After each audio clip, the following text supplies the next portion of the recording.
요즘 선거 때문에 바쁘신데도 이렇게 참석해 주셔서 너무나 감사합니다. 요즘 인천 그 시민들은 그 흔히 뭐 광역 급행철도인가 GTX가 개통되기를 아주 갈망하고 있습니다. 근데 과연 이 도시의 발전이 그런 뭐 토건의 바탕을 둔 그런 하드웨어 외에 다른 방법은 없을까 하는 것을 좀 생각하게 됩니다. 6.3 지방선거를 대비해가지고 인천시민사회단체연대에서 97개의 그 정책을 개발해가지고 정당에다가 제안을 했습니다. 근데 많은 그 시민들이 뭐 관심 있고 체감하는 것은 지역화폐 사용 확대라고 생각합니다.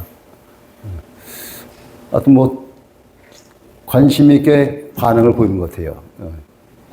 이에 대해서 여권의 시장 후보는 지역화폐 인천 이윤카드를 100만 원까지 늘리고 캐시백을 15%까지 확대하겠다라고 정책을 발표했습니다. 그랬더니 현 시장이 나는 20%까지 캐시백을 올리겠다 이렇게 발표를 했습니다.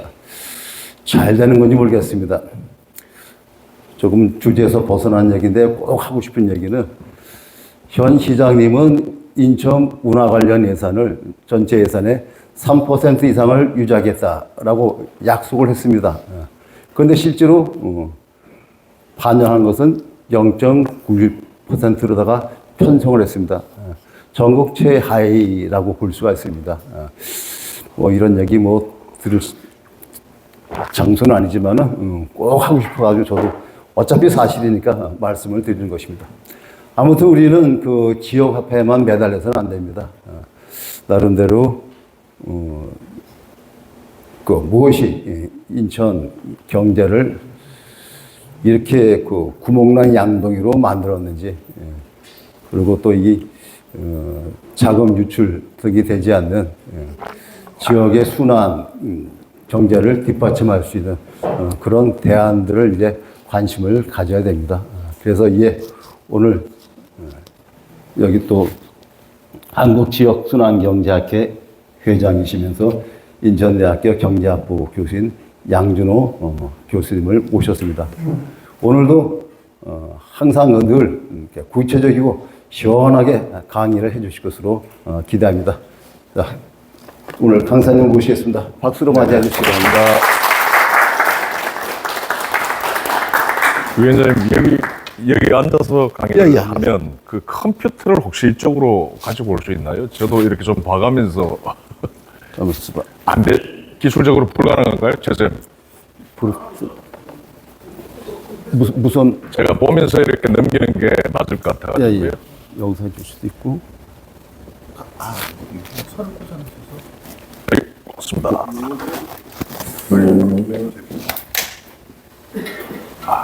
아유, 관장님 고맙습니다. 네. 네. 저 프로젝터가 제가 이 각도에서는 보이질 않아가지고 여기서 이제 제가 이 컴퓨터를 가지고 좀 컨트롤링 하면서 하는 게 맞을 것 같습니다. 예, 인천대학교 양준호고요. 지역순환경제학회의 이제 회장을 맡게. 그렇습니다. 예, 저 한국지역순환경제학회 회장을 맡고 있는 인천대학교 양준호라고 합니다. 오늘 먼저 우리 생명평화포럼에서 이렇게 뭐 제가 연구하는 그리고 실천적으로 관여하는 문제들에 대해서 이렇게 여러분들과 함께 얘기를 나눌 수 있게 된 거 큰 영광으로 생각을 하고 있습니다. 우리 이완 박사님께서 또 적극적으로 또 제안을 해주셨고요. 그래서 오늘은 우리 인천지역경제학과 우리 손인수 위원장님께서도 아주 귀한 코멘트를 해주셨는데, 인천 지역경제가 이렇게 규모가 커지고 있음에도 불구하고 우리 시민들이 그 경제 성장 또는 지역 경제의 어떤 그런 대규모화의 어떤 그 체감을 하지 못하는 그런 어떤 이유에 대해서 실제적인 좀 통계를 가지고 여러분들과 함께 얘기를 좀 나눠보려고 합니다. 그래서 뭐 제 주 전공이기도 하고요, 지역 경제가. 그래서 뭐 그간 좀 고민했던 부분들, 생각했던 것들을 오늘 조금 허심탄회하게 여러분들과 함께 나눠보도록 하겠습니다. 여러분 저 제목 보시면은 구멍난 양동이에서 지역 순환 경제로 가자라고 하는 타이틀 보이시죠? 아까 우리 손인수 위원장님께서도 말씀을 해주셨는데 우리 인천 지역 경제는 구멍이 여러 개 나 있고 그리고 그 구멍이 굉장히 큽니다. 여러분 우리 인천 지역 경제를 양동이에 비유하자면요, 지역 경제를 양동이에 비유하자면 양동이에 이렇게 구멍이 이렇게 나 있으면 여러분 물을 아무리 채우려고 해도 물이 채워지지 않죠. 구멍을 타고 다 물이 다 빠져나가잖아요. 그죠? 그런데 지금까지 제가 한 20년간 인천대학교에서 지역경제 연구를 하면서 전국 각지를 이렇게 연구를 해왔는데 우리나라에서 구멍이 가장 크게 나 있는, 해서 물이 차지 않는 도시가 원래는 인천이 아니었어요. 그리고 원래는 지금 2등이라고 저는 보고 있는 울산이 아니었어요. 그러니까 전남북 그리고 충남북 정도가 가장 그 구멍이 많이 나서 지역에서 형성된 어떤 부가 지역 밖으로 빠져나가는 정도가 가장 컸었는데 20년이 지나가면서 지금 우리나라에서 가장 이 지역에서 형성된 소득이 지역 밖으로 많이 빠져나가는 도시 1위가 여러분 울산입니다. 그 다음에 여러분 재밌게 좀 슬픈데도 슬픈 일인데요. 두 번째가 인천이에요. 자, 근데 울산은 대기업들의 수익이 지역 밖으로 빠져나가요. 인천 현대자동차가 1년 당기 순이익이 한 6, 7조 정도 되거든요. 그러면 거기서 생산 거점에서 돈이 이제 창출되었는데, 수익이 창출됐는데, 고스란히 현대자동차의 본사를 향해서 돈이 다 빠져나가는 거예요. 여러분, 조선소 하면 어디입니까? 울산에. 현대중공업이죠. 현대중공업이 2025년도 당기 순이익 1조 8천억 원, 잠정치가 한 2조 정도 돼요. 이 돈이 그대로 100% 울산 안에서 창출됐는데 울산 안에서 돌지 못하고 지역 밖으로 큰 구멍을 타고 한국 조선해양이라고 하는 울산 현대중공업의 모회사로 다 빠져나갑니다. 그래서 울산의 어떤 그런 유출이 굉장히 심각하다라고 많은 이들이 연구자들뿐만 아니라 일반 시민들도 그런 어떤 상식적인 어떤 문제의식을 갖고 있어요. 그런데 그에 못지않게 이 자금의 부의 유출이 이루어지고 있는 곳이 바로 우리 인천입니다.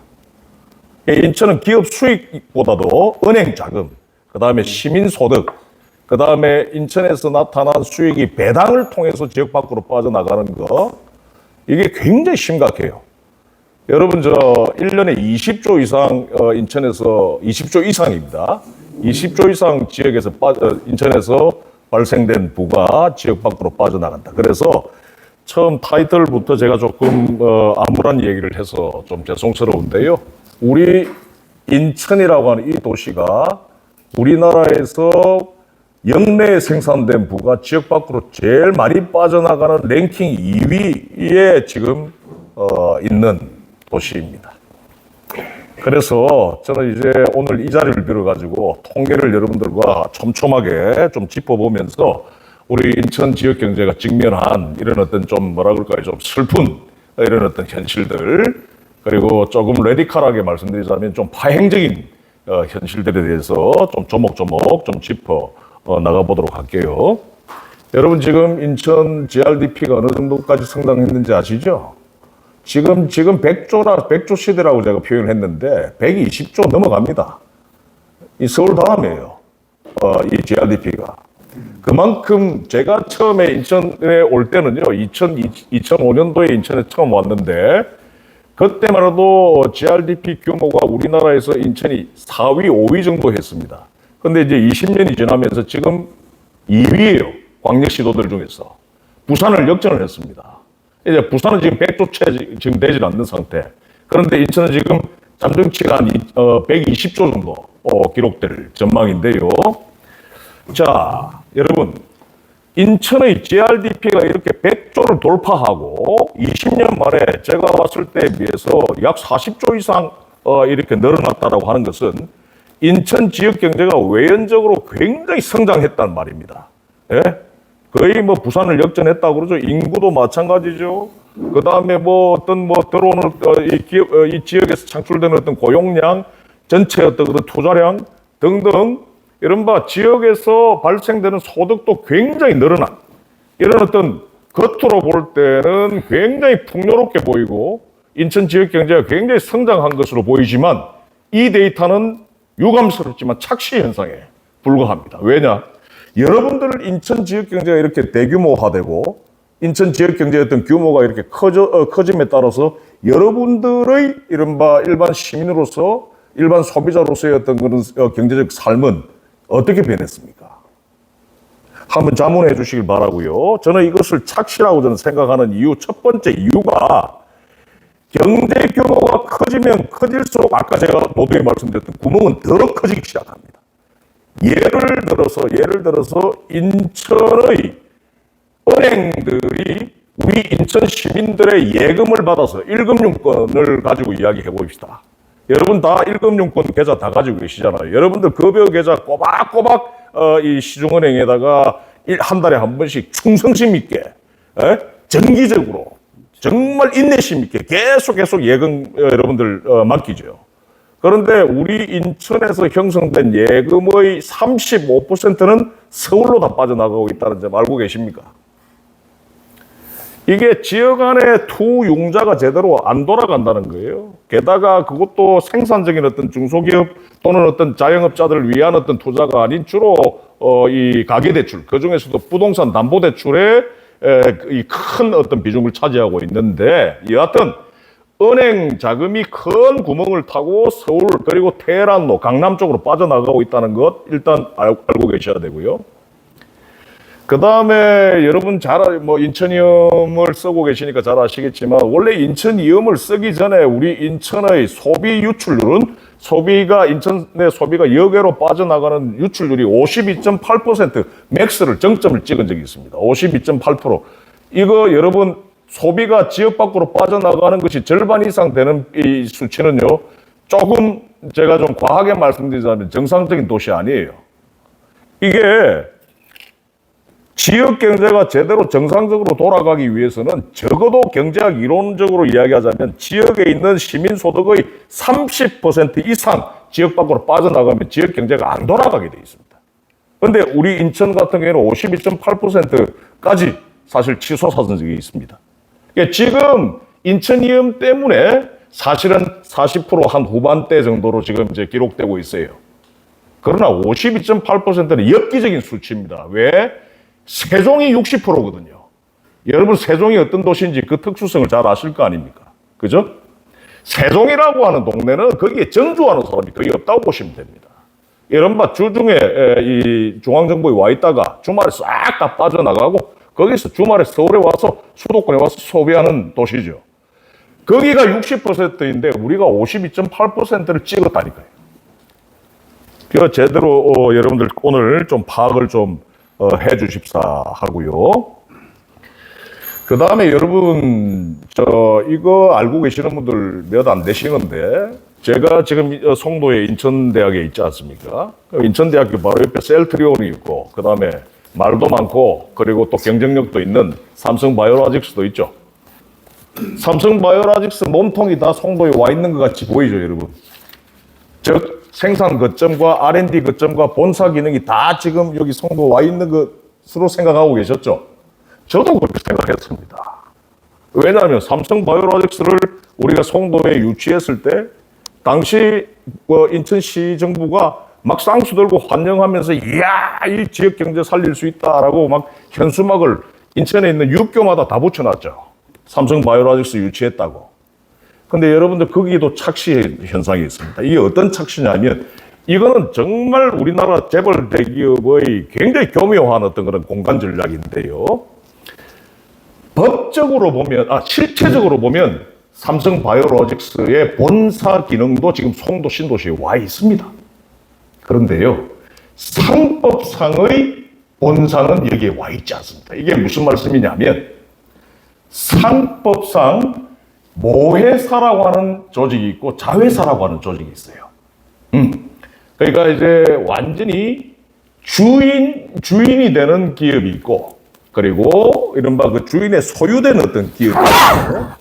그래서 우리 인천 삼성 바이오로직스가 창출하는 이 인천에서 영업 활동을 해서, 그리고 R&D 활동을 해서, 그리고 생산 활동을 해서 벌어들이는 수익이 재미있게도 우리 인천 지역 안에 처분되지 않고 재투자되지 않고 상법상 실체도 없는 페이퍼 컴퍼니가 있습니다. 경기도 이 파주시를 주소로 하고 있는 종이만 있는 기업이 있죠. 이거 페이퍼 컴퍼니라고 그러는데, 이 페이퍼 컴퍼니가 실질적으로 완전 지주회사의 형태를 취하고 있습니다.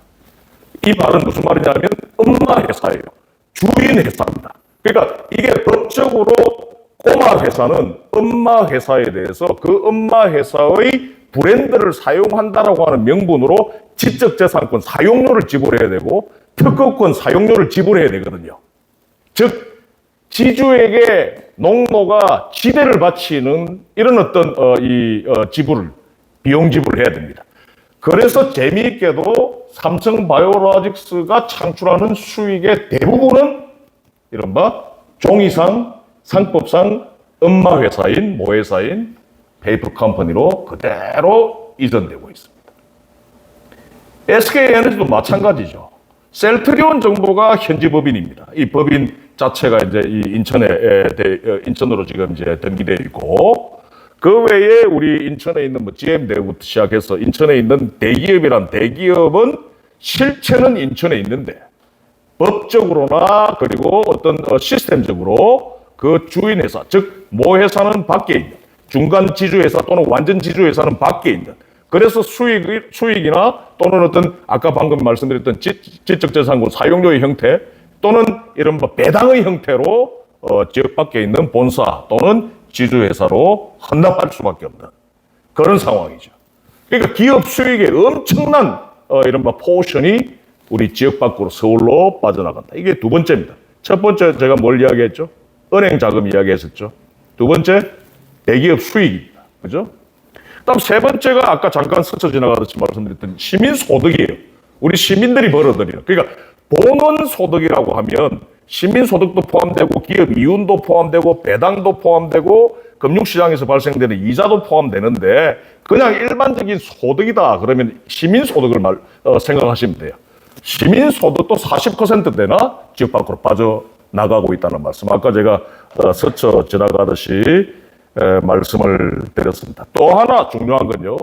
또 하나 또 어떤 구멍이 크게 나 있냐면, 우리 인천 지역의 앵커 기관들, 여러분 앵커 기관이라고 하는 거 뜻 아시죠? 앵커, 닻입니다. 이 영어 표현에서 조금 제가 일부러 좀 설명을 좀 드리는 건데요. 닻을 내리고 지역에 닻을 내리고 활동하는 기업, 그만큼 지역성을 발휘해야 되고 지역의 어떤 공공성과 지역의 사회성에 기여해야 하는 이른바 인천시청, 인천대학교, 제가 있는 인천대학교, 인천시청 산하의 여러 공기업들, 뭐 이런 인천교통공사 등등 이런 어떤 지역 앵커 기관들, 그리고 사립대학이지만 인하대, 그리고 인하대 병원, 뭐 이런 지역에 닻을 내리고 지역에 기여해야 하는 것을 본질로 하지 않으면 안 되는 이런 어떤 이 기관들의 조달력이 지역 밖으로 줄줄 새고 있는 것, 여러분 알고 계셔야 됩니다. 자, 몇 가지 제가 예를 좀 드릴게요. 인천광역시만 보겠습니다. 인천광역시가 주로 외부로부터 조달하는 게 크게 딱 세 가지가 있습니다. 공사, 용역, 용품. 그죠? 공사, 용역, 용품. 그걸 주로 보면 입찰을 해서 발주하죠. 그죠? 외부 사업자로부터 이걸 조달을 하죠. 733입니다. 이 733이 뭘 의미하냐면 인천 내부에서, 즉 인천시가 발주하는 공사의 70%는 지역 내 사업자에게 매칭돼요. 근데 역으로 인천시가 발주하는 용품과 용역은 지역 밖에서 70%나 조달해 온다. 이걸 그대로 상징적으로 보여주는 것이 733입니다. 인천광역시뿐만 아닙니다. 이건 서울을 제외한 인천, 부산, 충남, 대구, 전남북, 충남북, 강원도 다 733이 거의 나타납니다. 그런데요, 이걸 733이 아니라 755 정도만 유지를 한다 하더라도 용품과 용역에서 우리 지역의 어떤 사업자들에게 조달하는 이른바 입찰을 지켜서 유도해서 그들에게 이른바 사업계획을 주게 된다면, 발주를 하게 된다면 지역 경제의 1.8%를 움직일 수가 있어요. GRDP 전체 1.8%를 움직여낼 수 있는 성취효과가 있습니다. 그럼에도 불구하고 이것이 이른바 이 지역 앵커 기관들의 조달력이라고 하는 관점에서 크게 나버린 구멍을 타고 지역 밖으로 그 부가 우리 인천 지역을 질적으로 풍요롭게 해줄 수 있는 그런 씨앗들이 지역 밖으로 빠져나가고 있는 거죠. 이거 진짜 심각한 상황입니다. 예를 들자면 이런 얘기입니다. 조금 상징적으로 비유적으로 이야기하면 인천의 발전 계획을 인천시의 무슨 이런 어떤 도시 재생 계획을 발전 계획을 서울 테헤란로에 있는 무슨 외작의 컨설팅 회사가 미국계 컨설팅 회사가 수주해서 그들이 이른바 납품하는 이런 상황들을 여러분들 머릿속에 떠올리면 되겠습니다. 인하대학교 병원이 큽니다. 규모 큽니다. 그죠? 인하대학교 병원이 1년에 이 발주하는 이른바 발주하는 세탁액이 100억 규모입니다. 여러분. 100억. 그러니까 여러분 입원병동 같은 거 한번 생각해 보세요. 병원에서 대들 간호사들, 의사들, 그리고 환자들 이런 어떤 옷, 그다음에 유니폼, 그다음에 침대, 베개 이런 거 병원은 굉장히 세탁 발주액이 많은 그런 어떤 앵커 기관이거든요. 그런데 100억이나 1년에 100억이나 세탁을 주문한단 말이에요. 그런데 재밌게도 100억이 다 어디로 빠져나가느냐, 여러분? 크린토피아로 빠져나가고 있습니다. 이게 만약에 지역 안에 있는 세탁자 이 생산협동조합 같은 것들이 생산자 협동조합들이 조성되어서 우리 지역 안에 있는 이 법인에게 이것이 100억이라고 하는 세탁이 발주되었다고 한다면 지역 경제의 어떤 판도가 달라지는 거죠. 예. 그래서 이제 몇 가지 제가 좀 서두이기도 해서 정리를 하겠습니다. 우리 인천 지역은 예대율이 높다. 이러니까 은행이 예금을 많이 받았지만 대출도 많이 한다라고 하는 예대율 높다라고 하는 것으로 인천의 어떤 한국은행 인천본부도 늘 항상 이것을 문제시하지 않았어요.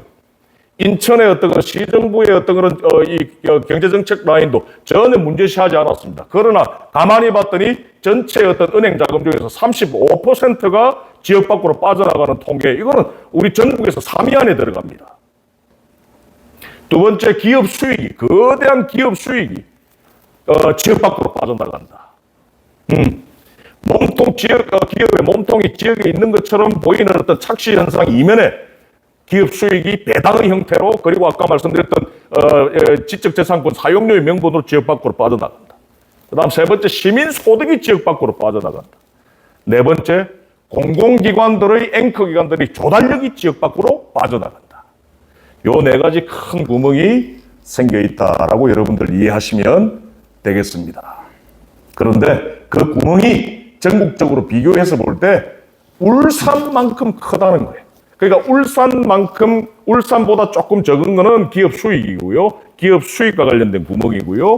은행 자금은 울산보다 우리 인천이 더욱더 크게 나 있습니다. 은행 자금 구멍. 그 다음에 시민 소득이 빠져나가는 것도 울산도 굉장히 심각하다고 이야기하지만 인천은 더 심각합니다. 데이터로 보면. 세종 다음이거든요.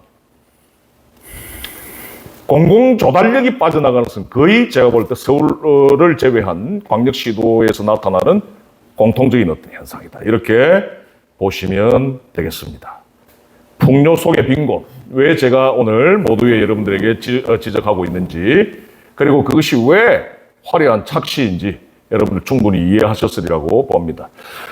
여러분, 자, GRDP 120조가 유입된다고 생각해 보십시다. 우리 인천 지역에서 GRDP가 120조가 창출됐다고 생각해 보십시다. 그러면 오늘 제가 말씀드렸죠. 보는 소득이 유출됩니다. 배당의 형태로 유출되고, 이윤의 아까 이야기했던 삼성바이오로직스 같은 수익의 형태로 유출되고요. 그 다음에 은행 자금이 유출된다. 아까 말씀드렸습니다. 그죠? 대기업 수익이 유출된다. 말씀드렸습니다. 공공 조달이 유출된다. 말씀드렸습니다. 그리고 또, 지역 화폐에 여러분 2차 유통을 보시면요. 여러분 여기 계시는 분들 중에 알고 계시는 분도 계시겠지만 제가 인천 이음을 만들 때 좀 이렇게 역할을 좀 했더랬어요. 이제 인천시에 이제 정책 지원을 할 때. 그래서 저는 이제 제 개인적으로도 인천 이음이라고 하는 지역사랑 상품권에 대해서는 굉장한 어떤 애정을 가지고 있습니다. 그런데 우리 인천 지역사랑 상품권인 인천 이음의 1차 유통은 우리가 여기 앞에 이 삼겹살 집에 가서 10만 원 나왔다. 그럼 10만 원을 결제한다. 이게 1차 유통입니다. 근데 1차 유통 말고 삼겹살 주인이 내가 지불한 10만 원을 받고 얼마만큼 지역 안에 사람을 고용하는지, 지역 안에서 돼지고기를 들여오는지, 지역 안에서 상추와 깻잎을 들여오는지, 막장과 뭐 이런 마늘을 들여오는지 하는 것이 바로 2차 유통인데 우리 인천 지역 사랑 상품권의 2차 유통을 보면 현지 잔존율이 15%밖에 되죠. 이거는 인천의 지역 사랑 상품권만의 문제는 아닙니다. 우리나라 전체의 어떤 지역 사랑 상품권의 중요한 어떤 문제죠. 그러니까 N차 유통이 이제 담보되지 않는다는 거예요. 그러니까 지역 사랑 상품권 정책적 효과를 극대화해내기 위해서는 2차 유통도 지역 안에서 이루어져야 되고 3차 유통, 그러니까 N차 유통을 담보하는 방식으로 정책이 업데이트돼야 됩니다. 그런데 중요한 건 인천의 지역 사랑 상품권만이 유일하게 현지 잔존율이 낮다는 거예요. 2차 유통 때 인천에서 이렇게 남아있는 비율 자체가 낮다. 주로 아까 제가 돼지고기 삼겹살집 얘기했는데 삼겹살집 사장님들은 여기에 있는 물류센터로부터 원재료를 조달한다든지 서울의 가락시장으로부터 채소를 조달한다는 것이 적나라하게 나타난다는 거죠. 그 정도가 다른 시도에 비해서 심각하다. 이게 바로 지역 화폐만으로 아까 손인수 위원장님께서 말씀하셨듯이 지역 화폐만으로, 지역 사랑 상품권만으로 인천 내 경제 순환을 담보하기가 어렵다라고 하는 것을 보여줘요. 그래서 새로운 어떤 시장이 이제 시정부가 출범된다면 인천 지역 사랑 상품권, 인천 이음은 사실은 전국적으로 볼 때 굉장히 모범 사례입니다. 그런데 모범 사례임에도 불구하고 2차 유통에서 현지 잔존율이 이렇게 낮게 나타난다라고 하는 것은 반드시 시정돼야 될 필요가 있다. 더더욱 인천 시민소득이 지역 밖으로 빠져나가는 그 정도가 우리 한국의 탑3 안에 들어가는 세종시 다음으로 랭크되어 있는 이런 어떤 도시인 만큼 지역 사랑 상품권 모처럼 쓰고 있는 적신한 어떤 정책의 효과를 더 높이기 위해서는 2차 유통에 뭔가 정책적인 어떤 케어가 더 중요하다. 따라서 지역 사랑 상품권의 구멍도 사실 우리가 무시 못하는 수준이다. 이렇게 말씀을 드리겠습니다. 그리고 이제 우리 인천이 이게 와시백 이펙트, 백와시 이펙트 이렇게 표현을 많이 하는데요. 역류 효과라는 개념이 있습니다. 서울과 가까우면 가까울수록 다 경제가 좋은 줄 알아요. 제 고향이 부산인데 제가 이제 부산에 가서 이런 강의를 하고 하면요. 부산 사람들 다 그럽니다. 에이, 인천은 서울 옆에 있어서 좋잖소. 에이, 인천은 서울 바로 옆인데 수도권인데 부산만큼 뭐 이렇게 힘들겠느냐? 다들 백에 백은 이런 얘기 합니다. 근데 여러분, 백와시 이펙트라고 하는 역류 효과라고 하는 것이 뭐냐면 경제학적으로 핵심 도시, 그러니까 서울, 수도에 가까우면 가까울수록 그 도시는 PP화되기 쉽습니다. 여러분, 중국에서요, 베이징은 독야청청하죠. 그러나 그 옆에 있는 텐진은 지역 경제 굉장히 안 좋습니다. 미국의 뉴욕시티가 있는 뉴욕주가 있잖아요. 핵심이죠. 근데 그 옆에 있는 뉴저지 같은 게 굉장히 안 좋아요. 필라델피아를 비롯한 펜실베니아 주의 지역 경제는 미국 내에서도 굉장히 좋지 않습니다. 뉴욕과 가깝다는 이유로. 여러분, 일본의 수도가 어디죠? 도쿄죠. 도쿄 바로 옆에 관문도시, 딱 우리 인천하고 딱 지정학적인 어떤 성격을 비슷하게 이렇게 보이는 도시 어디입니까? 그렇죠. 요코하마. 요코하마 지역 경제 지금 많이 나아졌죠. 원래 일본의 대도시 중에서 제일 지역 경제가 좋지 않았던 곳이 바로 요코하마였어요. 그 이유가 모든 소비력을 도쿄로 다 흡수당해버리고. 이 얘기가 조금 길어지는데요. 아까 우리 손인수 위원장님께서도 GTX 이야기도 하셨고 해서 제가 약간만 여러분 좀 서비스로 좀 여담 하나 말씀드릴게요.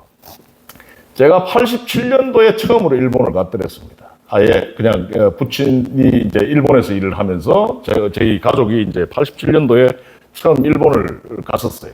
그때 처음 갔던 곳이 요코하마였습니다. 요코하마 영사관이 있거든요. 요코하마하고 오사카에. 그 당시만 해도 87년도만 해도 우리 정의윤 사장님도 계십니다만 철도 전문가가 와 계십니다만 당시 87년도만 해도 신요코하마역에서 신주쿠역까지 전철을 타고 가려면 1시간 45분 걸리던 시대였어요. 그건 2시간 걸리던 시대였습니다. 그런데 90년대 초반에 뭐 시민 목소리를 잘 듣는다라고 하는 이른바 혁신지자체장, 그러니까 조금 진보적인 리버럴한 그런 어떤 이 수장이 요코하마 시장이 됐어요. 그래서 시민 수요를 그대로 반영하겠다라고 하는 좋은 의도로 신요코하마역에서 신주쿠역까지의 거리를 47분으로 줄여놨어요. 특급 전철 중간에 중급밖에 없었던 것을 특급으로 연결하면서 이른바 47분, 근 50분으로 줄여놨습니다. 2시간 걸리던 거리를. 그러고 나서 요코하마가 어떻게 변했을까요, 여러분? 요코하마 지역 경제가 30%나 무너지기 시작합니다. 30%. 고용량의 30%. 시민 소득의 30%가 이른바 축소돼 버리고 말았던 거죠. 이게 바로 역류 효과라는 것입니다. 적절하게 이 흡인력이 굉장히 강한 이른바 공룡 메트로폴리스와는 대도시와는 적절하게 어떤 물리적인 거리, 정서적인 거리를 둬야 할 필요가 있다는 것을 요코하마와 도쿄의 이른바 특급 전철을 사례를 통해서 우리는 알 수 있게 되는 겁니다. 이 역류 효과라고 하는 것이 가장 강하게 작동되고 있는 것이 바로 우리 인천입니다. 예. 그래서 병원 원정 소비, 뭐 대학생도 홍대로 빠져나가고, 그죠? 병원, 교육, 그리고 또 나중에 이야기할 텐데 우리가 초, 중, 고 인천시가 공공적으로 이렇게 애들 길러내면 전부 다 지역 밖으로 서울로 나가서 다 그들이 40년 동안 살면서 서울에서 소비하고 서울을 위해서 기여하는 이런 어떤 와시백 이펙트가 우리나라에서 경기도보다 더 심하게 나타나는 것이 바로 인천이라고 하는 점. 그 이유에 대해서는 뭐 여러분들 충분히 짐작하실 수가 있을 것입니다. 경기도에 비해서 여러 가지 어떤 그런 삶의 질을 규정하는 어떤 인프라스트럭처 자체가 아마도 낙후되어 있기 때문일 수 있습니다. 그 점은 제가 제 전공이 아니기 때문에 모르겠습니다. 여하튼 경제적인 어떤 측면에서 볼 때 우리 인천 지역에 있어서의 워시백 이펙트, 역류 효과는 매우 심각하게 나타나고 있다는 것만 여기서 강조를 좀 드릴게요.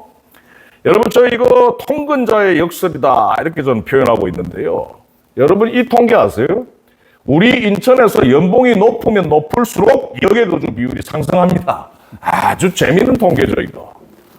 부자들 좀 잘 살고 좀 인테리 그룹들은 거의 다 인천에 안 산다, 이 말입니다. 그러니까 좀 단적으로 이야기하자면 예를 들어서 이게 저희들 인천대학, 제가 소장을 맡고 있는 인천대 후기산업사회연구소의 최신 연구인데요. 송도의 바이오 산업에 종사하고 있는 부장급 이상. 그러니까 연봉 1억 이상 되는 부장급 이상이 72%가 인천 밖에 살고 있습니다. 그 다음에 영종도의 인천공항에서 주로 항공 관련된 이른바 승무원이나 조종사들 있죠. 예, 정비사 말고 승무원들 71%가 인천 밖에 살고 있습니다. 그래서 이거 제가 노트북 LM으로 이렇게 내가 조금 예쁘게 슬라이드를 만들려고 한번 돌려봤더니 노트북 LM이 이렇게 표현합니다. 낮의 도시와 밤의 도시의 이중주. 좀 아주 심각한 그런 어떤 상황이고요. 그 다음에 아까 제가 조금 전에 스쳐 지나가듯이 말씀드렸는데 초중고등학교 교육 인프라를 위해서 우리 인천시가 공공적으로 투자를 많이 했죠. 근데 이 투자한 것은 다 매몰 원가가 되어버립니다. 왜? 이들이 좋은 교육 성과가 좋았던 청년들은 다 지역 밖으로 서울, 경기로 귀속되면서 이들이 원래 인천에서 발휘해야 할 이른바 생애 소득 능력, 생애 소비 능력, 생애 세수 능력, 그러니까 세금을 내어야 할 능력이 지역 밖으로 고스란히 빠져나간다는 거죠. 이게 어느 정도 규모냐 하면요, 인천이 배출하는 대체로 인력의 60% 여기로 채워하는데 생애 주기 유출 가치 청년 1인당 18억 원씩 나갑니다. 1인당. 그리고 연간 인적 자본 손실액이 3조 2천억 정도로 추산된다. 여러분 요거 이 데이터 좀 잘 좀 봐주시고요. 그 다음에 요거는 제가 아까도 잠깐 말씀드린 것과 연결이 좀 되어 있습니다만, 아까 우리 정세일 장모님도 저랑 개인적인 사적인 사담 나눌 때 말씀을 하셨는데, 인천의 경기은행이 뭐 사라졌죠, 그죠? 네, 사라졌고요.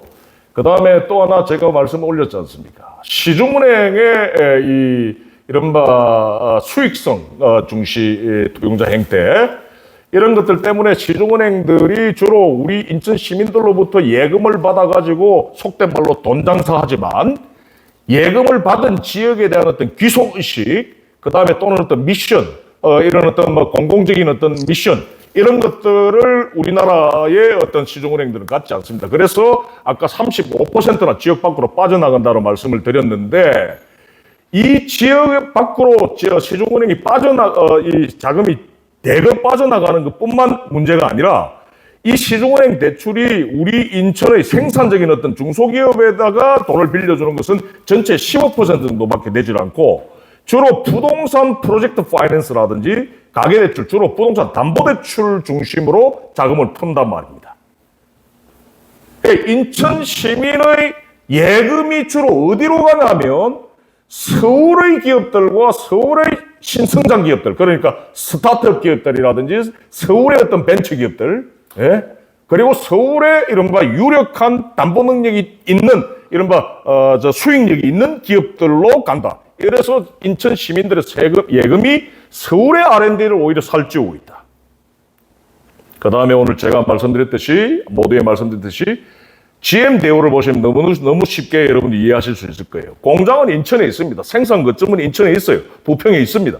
그런데 글로벌 SCM, 그러니까 서플라이 체인 매니지먼트, 그러니까 이 산업 거래 관계가 수직적이고 폐쇄적인 형태로 되어 있으니 지역 중소기업이 이 GM 대우에 뭔가 이렇게 끼어들 수 있는 여지가 없는 거예요.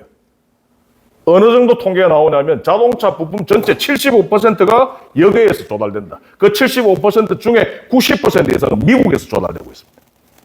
그래서 대기업이 완전 지역 경제와 단절된 그런 어떤 섬경제로 전락하고 있다. 이렇게 여러분들 현상 파악을 하시면 될 것 같고요. 그 다음에 제가 아까 또 말씀드렸듯이 왜 인천이음만으로는 부족하냐면, 인천이음은 1차 유통의 어떤 관점에서 본다면 전국의 어느 지역 사랑 상품들보다 성과가 좋습니다. 그리고 모든 사례입니다. 저는 굉장히 이 고무적입니다. 다만 2차 유통 단계에서 볼 때 아까 현지 잔존율이 15%밖에 되질 않는다라고 하는 것은 사실은 엽기적인 통계예요. 그만큼 인천의 어떤 그런 산업 관계가, 즉 조달 관계가 여기에 의존하고 있다라고 하는 것을 반증하는 통계다. 이렇게 말씀을 드릴 수가 있겠습니다. 그리고 원정 소비 자체가 아주 이렇게 좀 제도화되어 있고 구조화되어 있는 이런 그런 어떤 역류효과적 관점에서 볼 때 원정 소비가 굉장히 어떤 그런 지역사회 전체의 중요한 하나의 어떤 관례가 되어 있는, 관행이 되어 있는, 구조적인 어떤 관행이 되어 있는 그런 이유로 이와 같은 통계가 나온다. 이렇게 볼 수가 있겠습니다. 이제 한번 좀 쉬어가자는 뜻에서 제가 세 가지 저는 이와 같은 유출의 경제, 지역의 어떤 그런 부가 지역 밖으로 서울을 향해서 빠져나가는 구멍난 양동이, 저는 이 구멍난 양동이는 하루아침에 구멍난 양동이가 됐다고는 생각하지 않습니다. 이거는 오랜 역사적 경로 우정성이 저는 작동한 귀결이라고 저는 보고 있는데요. 인천 같은 경우에는 여러분 한번 보십시오. 아까 손인수 위원장님께서도 말씀드렸듯이 GTX, 광역버스 등 모든 교통망이 서울을 향하고 있죠. 방사형 구조입니다. 이런 방사형 구조로 설계된 유출의 고속도로. 그런데 이걸 더 확충하겠다라고 하죠. 여야 할 것 없이. 입만 열면 GTX죠, 그죠?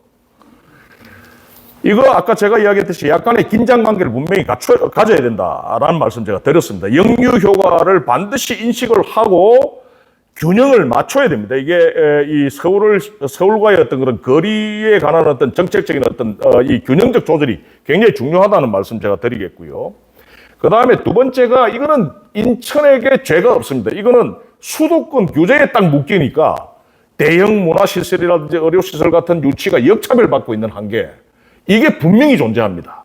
예. 그 다음에 국가계약법상 저희 유리천장이라고 표현했는데요. 지역 제한 입찰 불가되어 있습니다. 이게 수도권이라고 하는 이유로.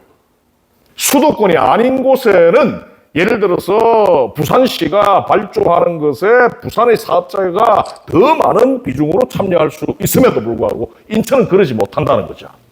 이게 이제 저는 어떤 뭐라고 그럴까요? 불가항력적인 그런 어떤 제도적인 장벽이다. 국가 계약법상의 지역 사업체에 대한 어떤 제한 입찰을 불가하는, 지역 사업체를 중용하는 것을 법적으로 허용하지 않는, 제도적으로 허용하지 않는 이런 것들이 오랫동안 작용했다는 것이고요. 그 다음에 1899년 경인선 개통 이후에 130년간 주입된 이른바 우리 인천 시민에게 이 인식되어 있는 어떤 이른바 인천 시민들의 인식, 서울의 어떤 배후지라고 하는 것, 베드타운이라고 하는 어떤 공간적인 정체성, 뭐 이런 것들이 중층적으로 작용하면서 저는 어떤 이 유출을 과속화하고 그리고 그 구멍을 더욱더 키우는 그런 어떤 요인으로 작용했다. 저는 그렇게 보고 있습니다.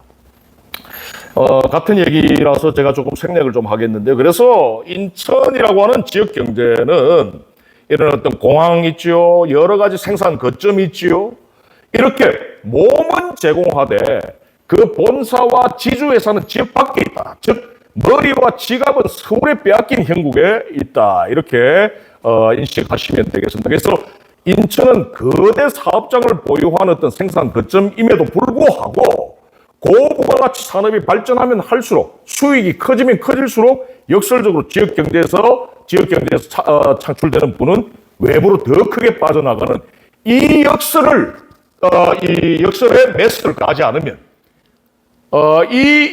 이른바 수익의 지역 밖으로의 어떤 유출의 밸브를 잠그지 않으면 인천은 제가 볼 때 아무리 고부가가치 산업 정책적 차원에서 산업의 어떤 지역 산업의 고부가가치와 아무리 뭔가 이렇게 좀 럭셔리한 어떤 그런 인프라스트럭처를 통해 가지고 외부 자본을 유치한다 하더라도 이 밸브를 틀어 잠그지 않으면 디커플링, 이른바 이 인천 지역 경제에 대한 대정요법만 이루어질 뿐이지 근본적인 치유는 불가능하다. 저는 그렇게 봅니다.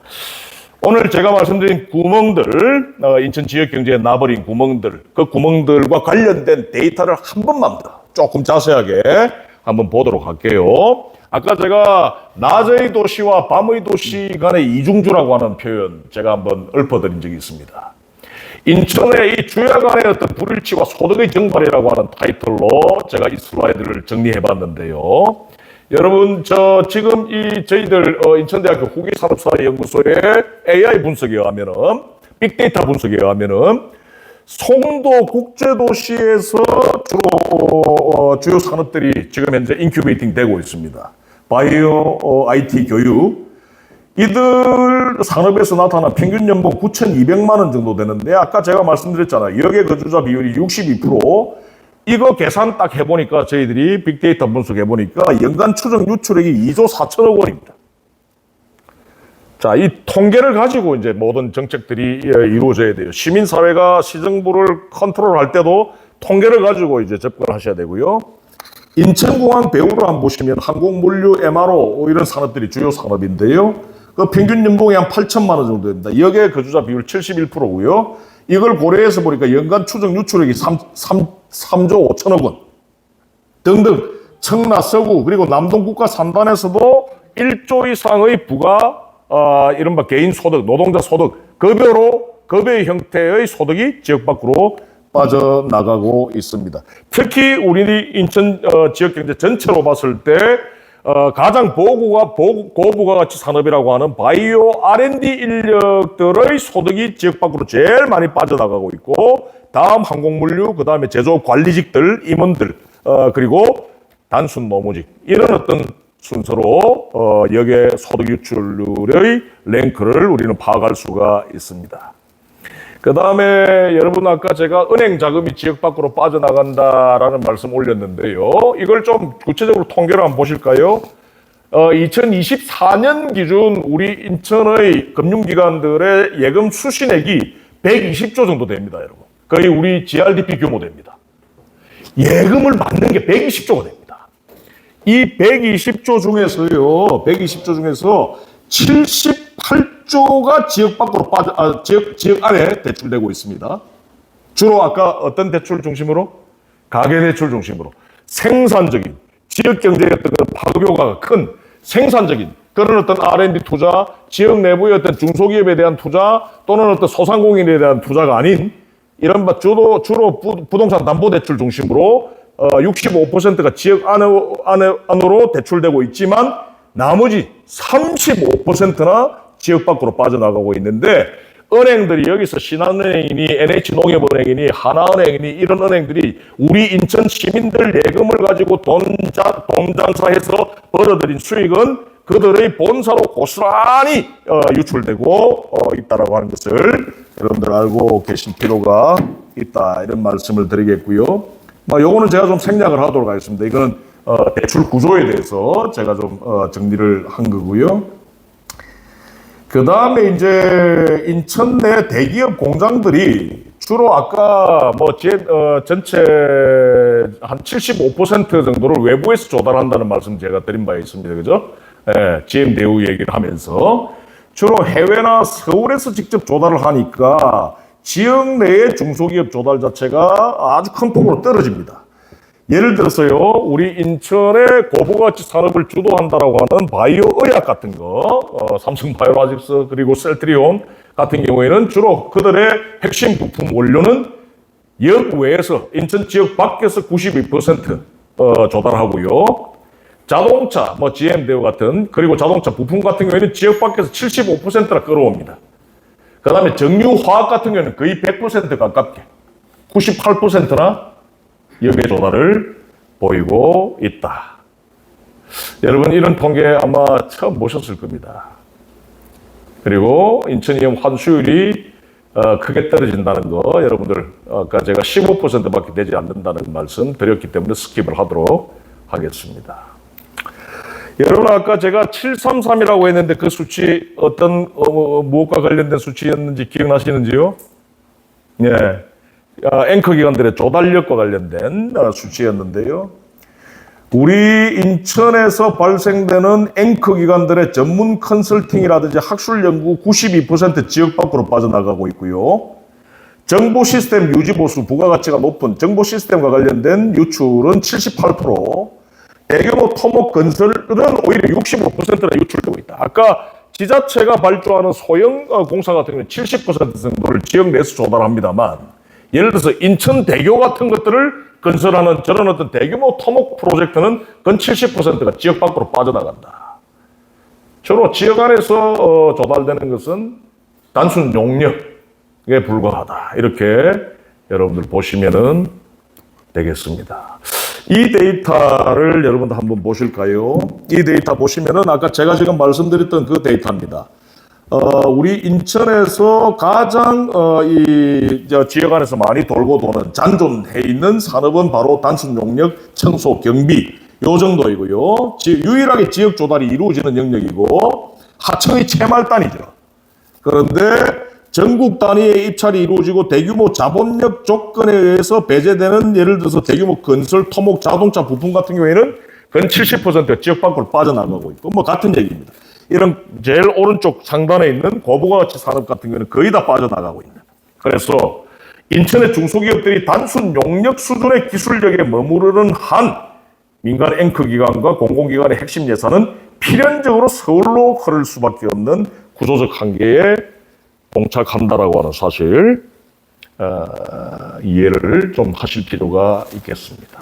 정리하면 인천은 120조 돌파했고요. 부산 역전한 올해입니다. 인구 성장, 그리고 GRDP 성장, 기업 수의 증대, 이런 어떤 외형적인 어떤 성장 지표의 착시에서 벗어나서 어떤 내생적인 어떤 기술 역량 강화, 그리고 금융 주권 회복, 그리고 지역에서 발생된 어떤 수익에 대한 어떤 시민 주권, 이런 것들을 회복시켜 내므로써 어떤 구조적 밸류 체인의 어떤 내재화, 지역화만이 경제 식민지화를 발표할 수 있는 해법이라고 저는 보고 있습니다.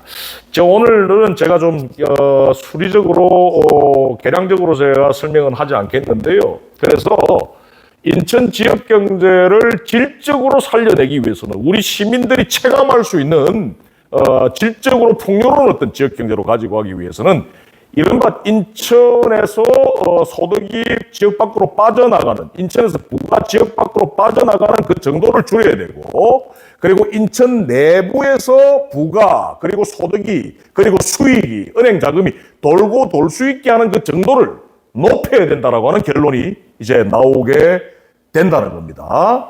그래서 역외유출 유발 계수를요, 지금 현재 0.58 정도 되는데요. 이거 울산 다음으로 높습니다. 인천이 역외유출 유발 계수가 왼쪽에 보시면 0.58인데 이걸 0.45% 정도만 낮춰도 외부 자본 전혀 유입시키지 않다 하더라도 인천 GRDP 14.5%가 추가로 성장 가능하고요. 이 시뮬레이션 돌려보면, 그러면 역외유출 유발 계수 0.45 정도로 낮추려면 지금으로부터 어느 정도를 하면 되느냐?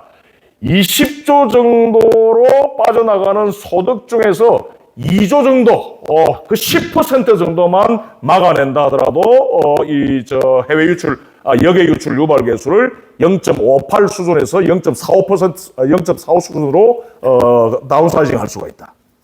그 다음에 알파 값은 지역에서 돌고 도는 어떤 정도를 알파 값이라고 그러는데, 이 지역 재투자법 같은 것들을 통해서 지역 재투자 개수를 0.1만 올려도 연간 5조 원의 소득 증대 효과가 발생한다.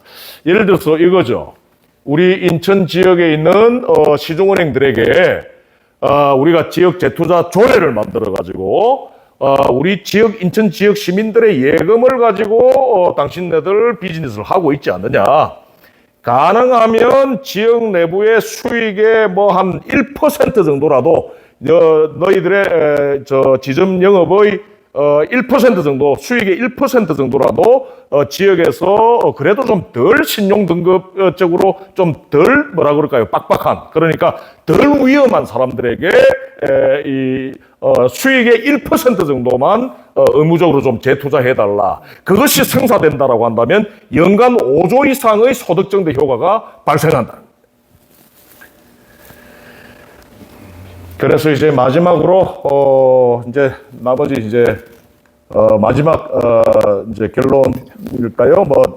대안제시와 관련된 얘기들을 좀 드려야 할 텐데요. 구멍난 양동입니다. 우리 인천 지역 경제는요. 구멍난 양동입니다. 그러면 여러분, 구멍난 양동이에 물을 계속 채워서 될까요? 물 다 새버리고 맙니다. 그죠? 막 구멍난 양동이에 막 기업을 유치하고 대기업을 유치하고 구멍난 양동이에 대형 토목공사를 하고 서해안 대규모 개발 프로젝트, 이런 것들, 이게 구멍난 양동이에 펌프질로 물을 붓겠다라고 하는 겁니다. 그래서 우리 오늘 현상 분석에 의하면 우리 인천 지역 경제는 구멍난 양동이이기 때문에 뭐부터 해야 됩니까? 양동이에 뭘부터 해야 됩니까? 납땜. 예, 그렇습니다. 납땜질을 해야 됩니다. 그 납땜질이 바로 지역 순환 경제입니다. 오늘 제가 대안으로 제시하고자 하는 지역 순환 경제다. 그 구멍을 막아내는 것.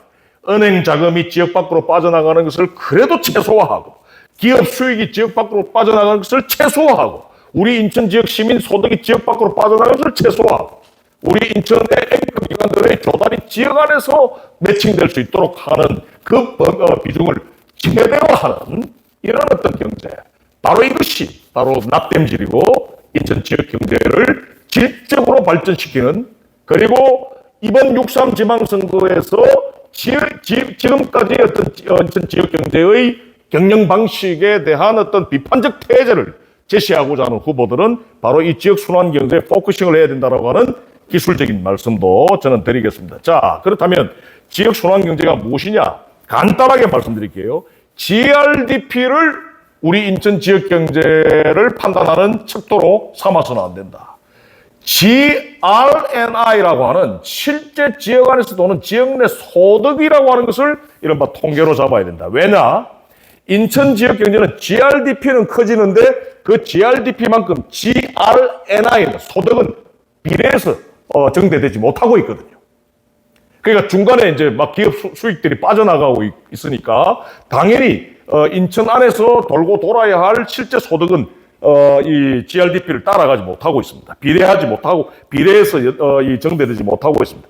그래서 이 GRNI라고 하는 것을 끌어올려야만이 체감 경기가 좋아질 수 있다는 것은 뭐 누구도 이념적인 어떤 성향과 무관하게 누구도 인정하고 있는 부분이고요. 그래서 GRNI를 올리려면 어떻게 해야 돼요? 앞서 말씀드렸듯이 구멍을 막아야 됩니다. 구멍을 최대한 작게 하든지 막아야 된다. 그 다음에 구멍난 양동이 같은 경우는 아까 시중은행 예대 마진이 부동산 프로젝트 파이낸싱 중심으로 이루어집니다. 그런데 이게 지역은행의 어떤 기술 R&D에 대한 어떤 투용자가 이루어져야 하고 중소기업 대출, 생산적 금융으로 가야 된다. 이게 지역 순환경제의 두 번째 굵직한 테마입니다. 그 다음에 세 번째가 역내 공급망을 쿼터제로 이렇게 보호하는 것. 예를 들어서 여러분 미국 가면은 신자유주의의 나라라고 하는 미국도 주정부 차원으로 뚜껑 열고 지역으로 이렇게 가보면 굉장히 진보적인 정책들이 많아요. 어떤 정책이 가장 대표적이냐면 로컬 컨텐츠 법안 같은 겁니다. 그러니까 이거죠. 예를 들어서 노스다코다에 있는 이 포드 자동차의 공장이 있다면 포드 자동차 공장에 납품하는 원재료 또는 어떤 부품 중의 일정 부분 이상은 노스다코다 주에서 의무적으로 조달하게끔 하는 이른바 연방정부 차원의 어떤 강제성이 있는 어떤 법률까지는 아니지만 주조례 차원에서 이것이 제도화되어 있어요. 일본 같은 경우에는 전체 지자체 76%가 지역 중소기업 진흥 조례를 만들어서 제도화하고 있습니다. 이게 무슨 말이냐면 토요타 자동차가 이 아이치현의 토요타시라고 하는 나고야 옆에 있는 시에 있다. 그러면 토요타의 필요로 하는 토요타가 필요로 하는 부품이라든지 또는 어떤 용역 또는 용품 이런 것들조차 부품뿐만 아니라 이런 어떤 조달의 일정 수준 이상을 지역 내에서 조달하게끔 하는 이걸 조례로서 의무화하는. 그 다음에 미국 같은 경우에는 지역 재투자법이라고 하는 게 있어요. 이게 Community Reinvestment Act인데 이거는 금융기관을 대상으로 해서 법률을 한 겁니다. 이게 무슨 말씀이냐면 여기가 예를 들어서 NH농협은행 인천시청 지점 있다고 한다면 NH농협은행이 인천시청 지점을 통해서 벌어들인 수익의 일정 부분 이상은 인천시청 그 지역에 있는 자금 수요자들에게 이 자금이 투용자가 향할 수 있게끔 하는 것을 연방정부 차원에서 의무화한 법안입니다. 이게 1977년도에 만들어진 법안이고요. 당시 민주당의 민권 운동으로 유명했던 윌리엄 폭스마이어라고 하는 미국의 리버럴한 이 정치가가 하원 의원이 이걸 연방정부의 법안으로 만들었더랬어요. 바로 이와 같이 은행에 대한 은행의 수익을 지역사회 차원에서 시민적으로 통제해야 될 필요가 있다. 그리고 도시 정체성도 베드타운, 그리고 130년의 배후도시, 통로도시라고 하는 이런 어떤 정체성을 넘어서서 직주락이 일체되는 그런 어떤 자급자족의 생태계로 가자. 이런 것들을 키워드, 키 컨셉으로 삼는 것이 바로 지역순환경제다. 이렇게 말씀을 드리겠습니다. 자, 그러면 이제 마지막으로 첫 번째 제가 제안을 좀 드려볼게요. 저는 가칭 인천 지역경제 재투자 조례가 제정돼야 될 필요가 있다고 봅니다. 여러분, 부산은요, 2021년도에 민주당 시의원 3사람에 의해서 부산광역시 지역 재투자 조례가 제정됐어요. 이게 뭘 의미하냐면, 어떤 조례냐면, 인천 내부에서 활동하고 있는 코스트코, 이마트, 홈플러스는 지금 조금 불쌍합니다만 예를 들어서 이마트, 롯데마트, 코스트코 같은 어떤 대형 유통 자본들, 그 다음에 아까 이야기했던 삼성바이오로직스라든지 셀트리온이라든지, 그 다음에 SK에너지라든지, 그 다음에 또 뭐 GM대우 같은 이런 어떤 글로벌 또는 어떤 재벌 대기업들, 이런 어떤 기업들이 지역 안에서 수익을 얻으면 그 수익의 일부를 돈을 내놔라가 하는 것이 아니라 지역 상생세액공제, 이른바 지역 안의 상생세액공제를 통해 가지고 지역 내 중소기업으로부터 의무적으로 조달할 수 있게끔 하는, 이 내용을 반드시 저는 조례안의 내용으로 핵심 내용으로 담아내야 된다라고 저는 보고 있고요. 지역 상생세액공제를 당근으로 주고, 그리고 그들의 아까 뭐 GM대우 같은 경우는 75%나 여기에서 부품을 조달하는데 그 역내 조달률을 상대적으로 높여나가는 이런 어떤 방식들, 이런 것들이 이제 두 번째 지역 상생 세액 공제를 통해서 대기업들의 역내 투자를 유도하는 방식.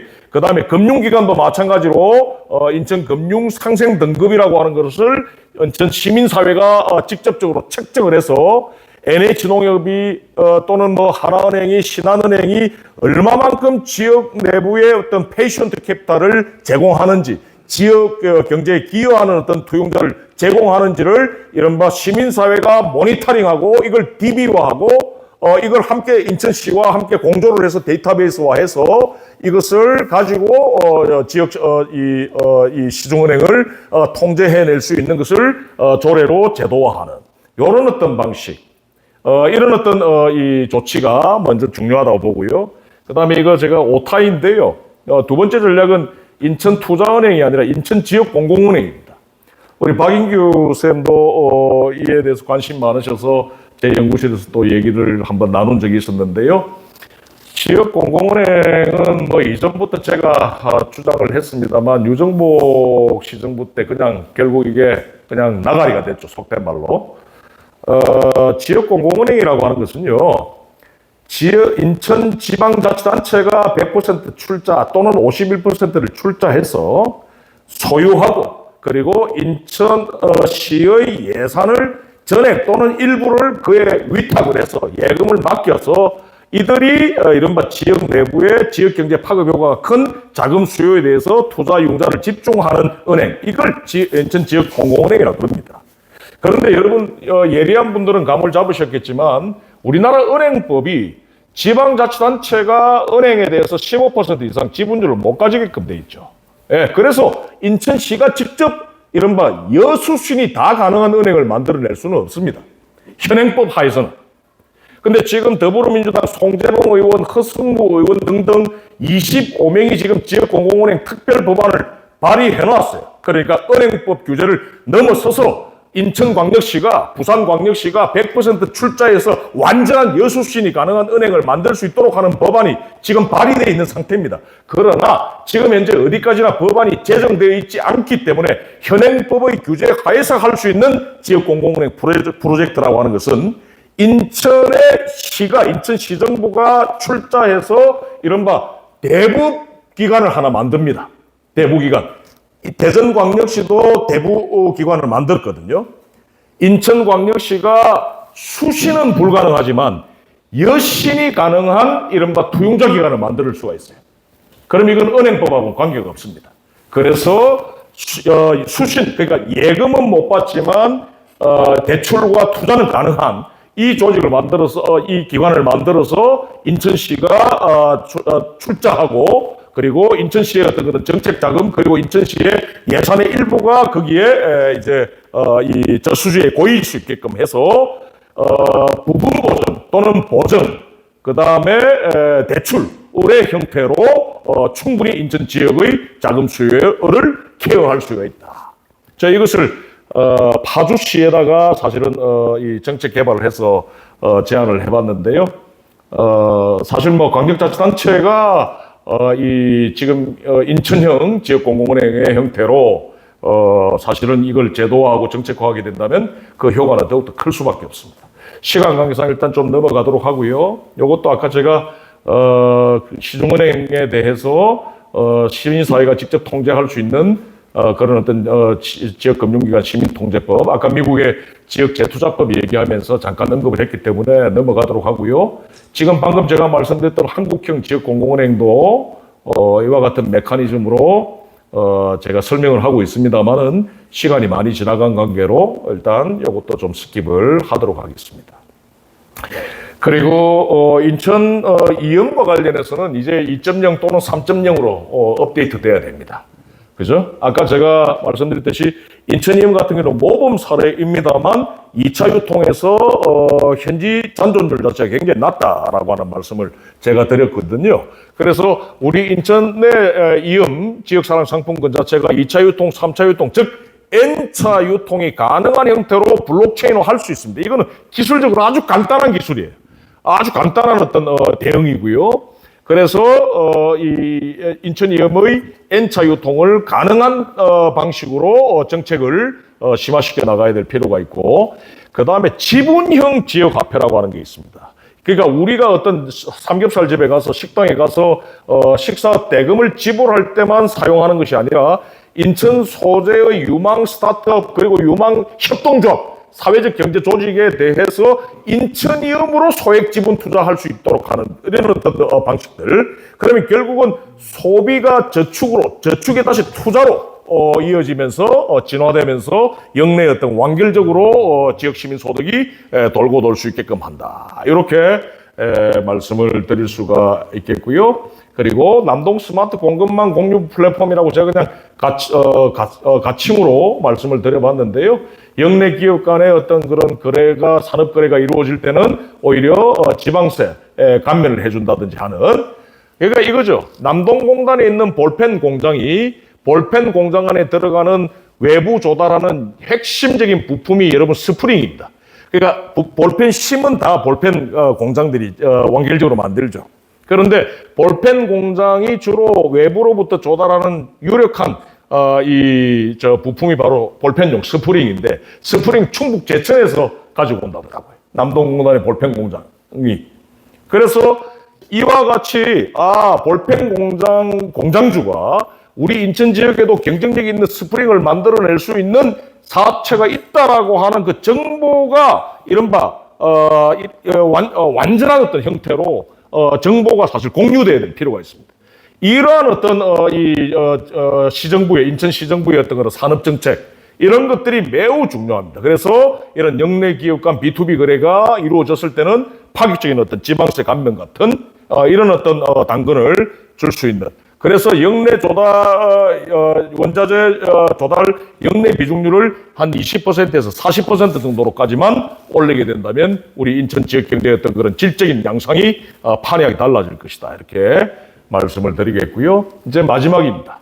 이런 어떤 예컨대 송도 같은 경우에는 에듀케이션 그리고 컬처, 그러니까 교육과 문화를 이렇게 잘 조합해내는 그런 어떤 특구. 그러니까 고연봉 통근자의 어떤 유출 문제가 심각하다는 것. 아까 우리가 통계로 살펴봤습니다.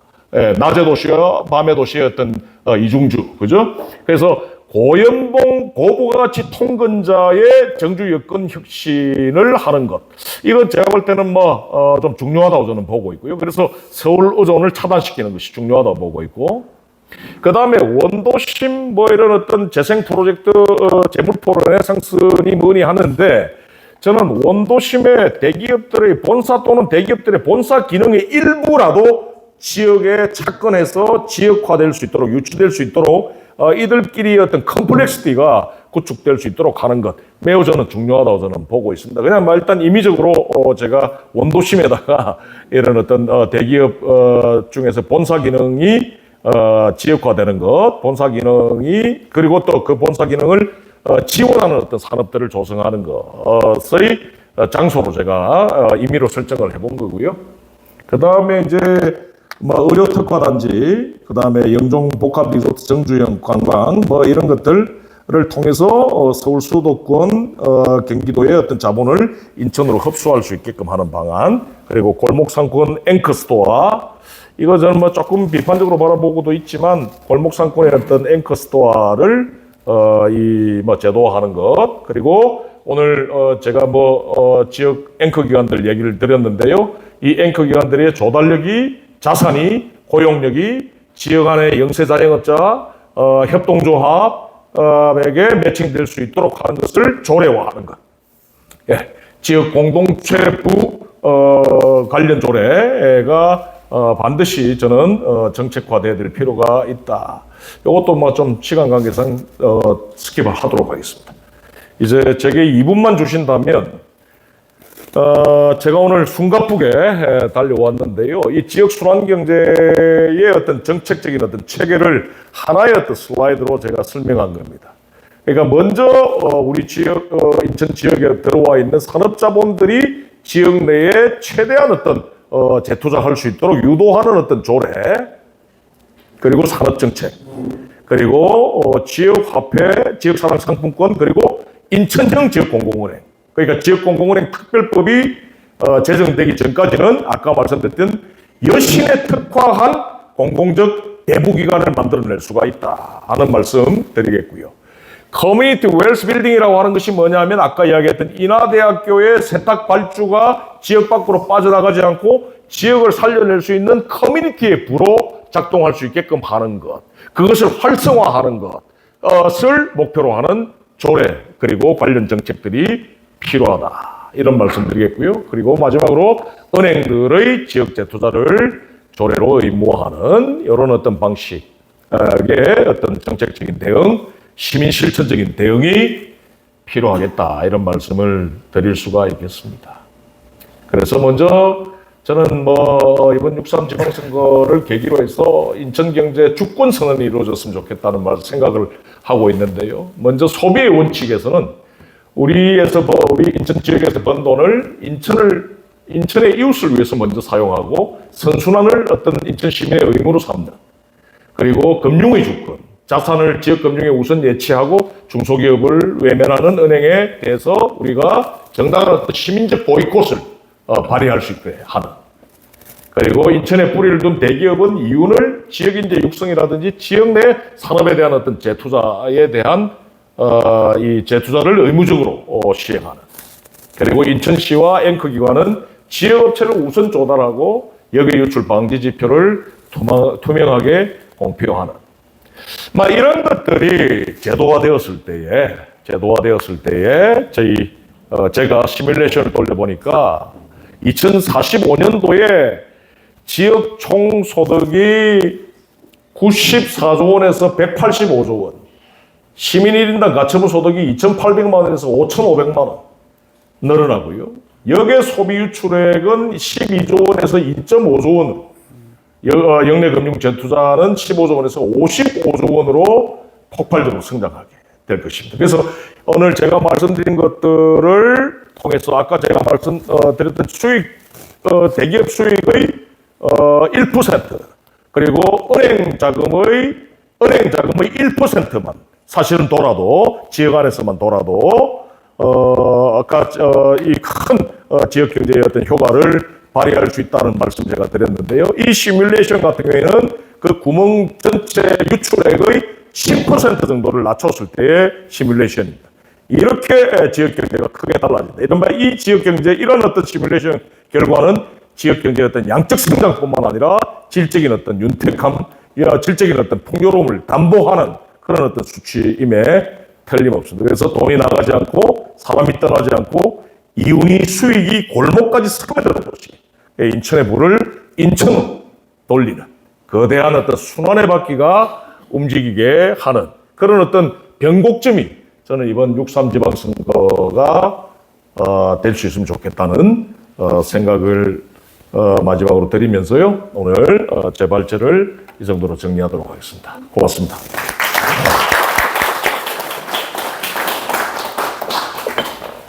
오늘 교수님께서 저녁 식사도 거르고 오셨는데 아주 열정적으로 강연을 해주셨습니다. 왜 인천 경제가 구멍난 양동이라고 하는지를 구체적인 그 통계 자료를 통해서 제시해 주니까 거기에 대한 그 해결 대안도 우리가 쉽게 납득할 수 있을 것 같습니다. 그야말로 희망 고문이 아니라 그야말로 구체적인 그런 꿈이 우리에게도 다가온다. 그런 느낌이 들었습니다. 자, 이 시간에는 여러분들에게 궁금한 점, 또 제안할 것, 이런 것들 다 괜찮습니다. 그런 질의응답 시간이 되겠습니다. 다 좋은데 질문할 때는 굉장히 좀 명료하게 그런 질문해 주시면 고맙겠습니다. 질문을 받겠습니다.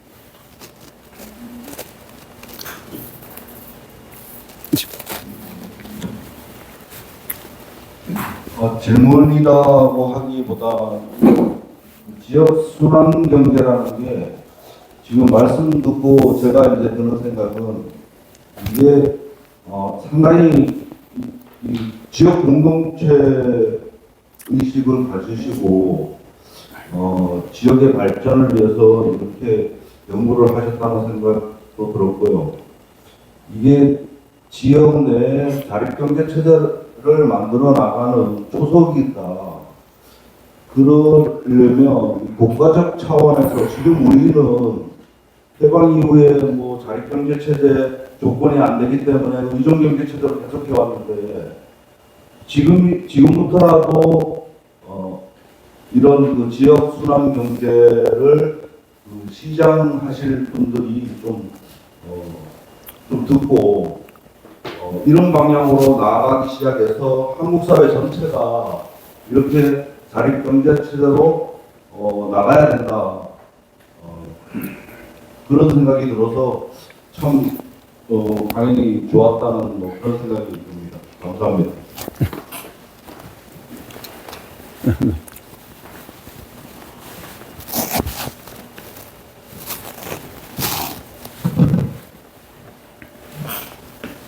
네. 저는 들으면서 이런 생각이 들었는데요.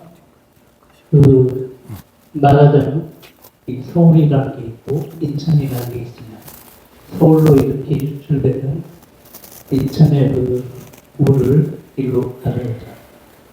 그런 말씀이신데, 100번 지당한 말씀이라고 생각합니다. 그런데, 만약에 인천으로 현재 전체 생산량의 2배가 는다고 해도 개인한테 이렇게 그게 무조건 가는 건 아니잖아요. 그러니까 어떤 면에서 전체 가져오는 걸 굉장히 중요하지만 이 재분배, 이 가져온 거를 이 안에서 재분배하는 게 훨씬 더 이 지역 경제에 순환하는데 더 굉장히 협동적이고 효과적이다. 그런 면에 대해서 어떻게 생각하십니까? 선생님 좋은 말씀 감사한데요. 예, 감사드리고요. 빠져나가면 재분배할 것도 없지 않습니까? 그죠? 먼저 저수지에 가둬놔야 되겠죠? 예, 그래야만 재분배할 수 있는 대상이 생길 것 아니겠어요? 실제로 지역순환경제는 뭐 이렇게 부의 유출, 자금 유출을 이렇게 막고 지역 안에서 부와 자금이, 돈이 지역 안에서 돌고 돌 수 있게끔 한다라고 많이 알려져 있는데 사실 지역 안에 있는 기업에게 재투자되어야만, 예를 들어서 대기업의 어떤 그런 수익의 상당 일부가 지역 내 기업과 산업 연관적으로 맞물릴 때 지역 안에 있는 이른바 고용도 이루어질 것이고 지역 내에 있는 또 다른 여타 어떤 산업에게 또 파급도 이루어질 것 아니겠어요? 그죠? 그래서 일단은 재분배 이전에 지역 내부에서 지역 밖으로 빠져나가는 이런 수익과 돈의 부의 어떤 방향을 틀어제껴야 된다. 지역 안으로 일단 향할 수 있게끔 해야 되고요. 그 다음에 오늘 제가 금융 자본들, 금융기관들에 대한 어떤 재투자를 의무화하는 것, 이게 사실은 선생님 말씀하시는 어떤 재분배 효과가 가장 크죠. 그러니까 주로 지역 안에서 자금을 흘려보내라라고 하는 것은, 지역 안에 있는 자금 수요자들에게 자금을 흘려보내라라고 하는 것은 지역 안에 뭐 금융 신용 등급 1등급에 뭐 자산 능력이 있고 고소득자의 담보 능력이 있는 사람들을 상대로 돈을 풀어라가 아니고, 이른바 지역 시중은행으로부터 시중은행에는 뭔가 이렇게 좀 까딱까딱하고 그래서 이금융권으로 가야 되는 사람들 중심으로 하는, 또는 이금융권에서 중금리 구간에서도 대출을 받지 못해서 까딱까딱해서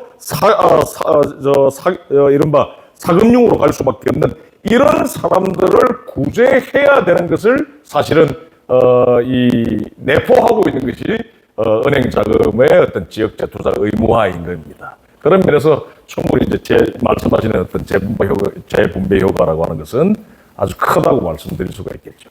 예. 예, 뭐, 이 정도로 말씀드릴게요.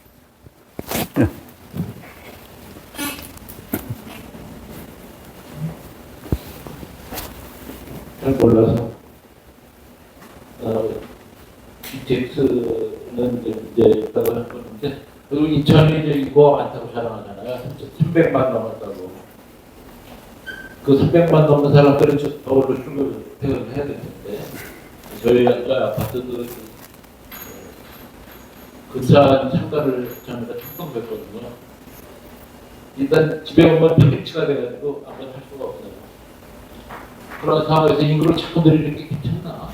또 GTX 늘리는 게 괜찮나? 그러다 GTX 노래를 불러요.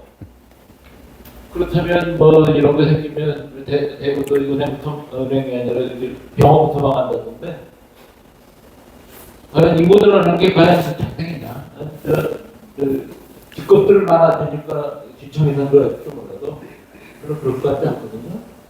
그래서 좀 그런 면에서 인문학자도 한번 와 계시는데 우리가 이 시민들이 인천에 대한 고유 인문 가치가 많은데 잘 모르고 관심이 잘 없어요. 그쪽에 관심을 두지 않으면 인천에서 뭐 F1 그라픽 서킷을 하겠다고 소리 지르고 그거 한 번 올렸다가 난리가 났습니다. 저한테 뭐 욕하고 그런 상황에서 우리가 인천에 대한 시민들이 인천의 의식이 좀 있게 하는 인문적하고 대학교 많이 해야 돼. 대학 교수의 인천대 대학 교수가 인천에 별로 잘 안 살더라고요. 뭐 그런 것들 해서 그러려면 인천시가 그런 인천에 대한 사업에 대한 먹이를 줘야 돼요. 연구를 하게. 그런데 별로 그러냐? 하다 보니 인천 연구소는 제대로 하냐? 그래서 그런 인천 인구 늘어나는 게 장땡이냐 한번 좀 여쭤보고 싶은데 제가 좀 궁금해요.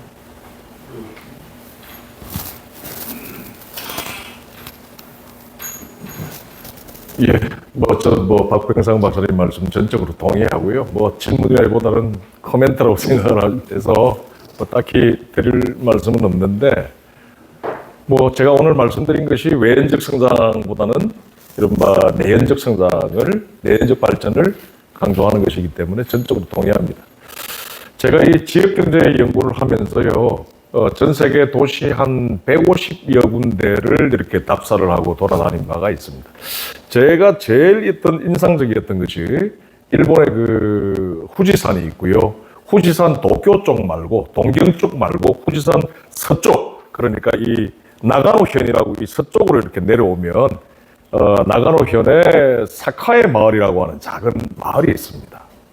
제가 지금까지 이렇게 다녔던 답사 중에서 제일 인상적이었던 이유는, 그곳이 가장 인상적이었던 이유는, 제가 그곳에 대포집, 동네 대포집에 이제 답사를 하고 난 뒤에 대포집에 가서 생맥주를 한 잔 먹는데, 여러분, 제가 120세 할머니를 처음 뵀습니다.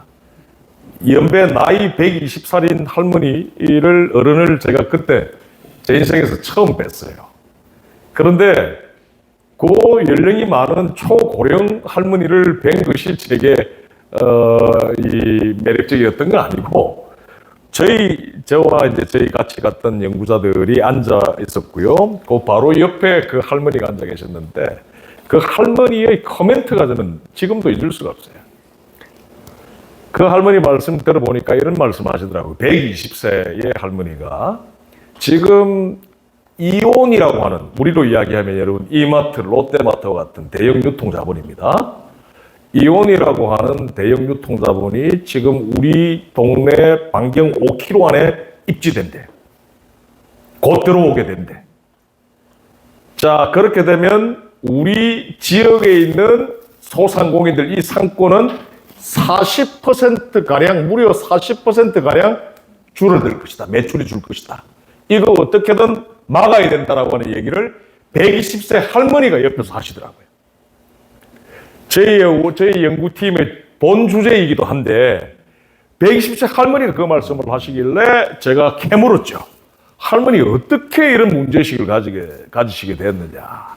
그랬더니 일본의 그 지역에서는 지역 경제와 관련된 아까 박병상 박사님 말씀하신 대로 인문학적인 접근 그리고 어떤 정치 경제학적인 어떤 접근법을 사용해서 지역 경제를 늘 항상 일상적으로 고민하고 생각하는 그리고 지역 경제의 어떤 그런 이 양적인 어떤 축소를 어떤 식으로 이 돌파할 것인지에 대한 어떤 대안에 대해서 서로 고민하는 그런 어떤 교육의 장이 30년간 작동되어 왔대요. 그 지역에서 그러니까 그 지역의 교육 조직률이라고 표현하는데 재밌더라고요. 그 지역의 인구가 8,000명밖에 되질 않는데 그 지역의 60% 이상이 그 교육을 받은 30년간 지속되어 온 민주청년 동맹이라고 하는 청년 지역 운동가들이 이 지자체의 지원을 받아서 운영해온 30년간에 걸친 이른바 아주 풀뿌리 교육의 장에 지역 시민들의 절반 이상이 참여하더랍니다. 120살 할머니가 완전히 저희가 볼 때 지역 경제를 전공하는 거의 연구자 수준의 문제의식을 가지고 계시더라고요. 그런 면에서 저는 지금까지 이렇게 우리 인천에서 이 생산되고 유통되는 어떤 컨텐츠들을 보면 주로 어떤 거대한 어떤 고부가가치 바이오 산업 육성 또는 어떤 R&D 또는 어떤 항공 등등 스케일이 큰 그리고 또 어떤 개발 프로젝트를 항상 어떤 적극적으로 인식한 그런 어떤 컨텐츠들이 주를 이루었지 지역 내부의 어떤 그런 자생력을 키워낼 수 있도록 하는 어떤 지역에 대한 어떤 근본적인 어떤 성찰을 유도해내고 담보하는 그런 어떤 교육 자체가 운동적 차원에서도 정책적 차원에서도 제도화되지 못했다는 것. 저는 그 부분을 좀 강조를 좀 드리고자 하네요. 네네. 네, 교수님 말씀 잘 들었고요. 교수님하고는 이제 오래된 관계를 갖고 있는데 일관되게 주장하시고 또 이렇게 들을 때마다 늘 내용이 이렇게 업그레이드 되시는 것 같아요.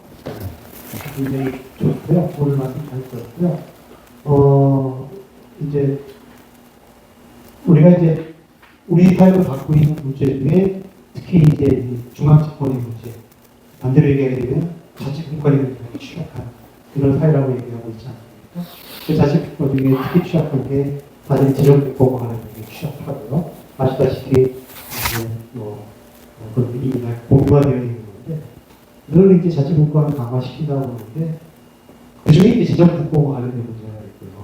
그러면 중앙정부의 예산이 있지만은 지방정부와의 예산의 비율을 지방정부의 예산을 높이는 방향으로 가져야 되는 거고 세수의 문제에 있어서 역시 마찬가지로 지방정부의 예산을 맞추는 문제인데 예산이라고 하는 것은 이게 공공부문에 쓰여지는 것이고요. 그리고 그것이 지방으로 내려갔을 때는 중앙도 마찬가지지만 경제분야에 지원하는 예산이 굉장히 많잖아요. 그런데 그걸 이제 우리가 인정을 하게 되면은 국가가 공공부문에 쓰는 건 너무 당연한 건데 근데 그게 비용을 지원한다고 하면 경제에는 공적인 영역도 있고 사적인 영역도 있지만 사실 민간기업에 지원하는 재정도 상당한 부분이 있는 거잖아요.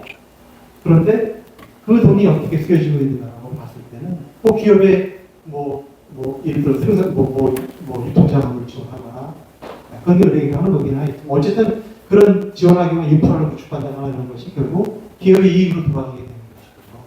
네. 그런데 이제 교수님이 말씀하신 것 중에 제가 순환경제라는 걸 생각해 보는데 우리가 알고 있는 자치분권은 사실은 반쪽알이다 이런 생각이 드는 거거든요.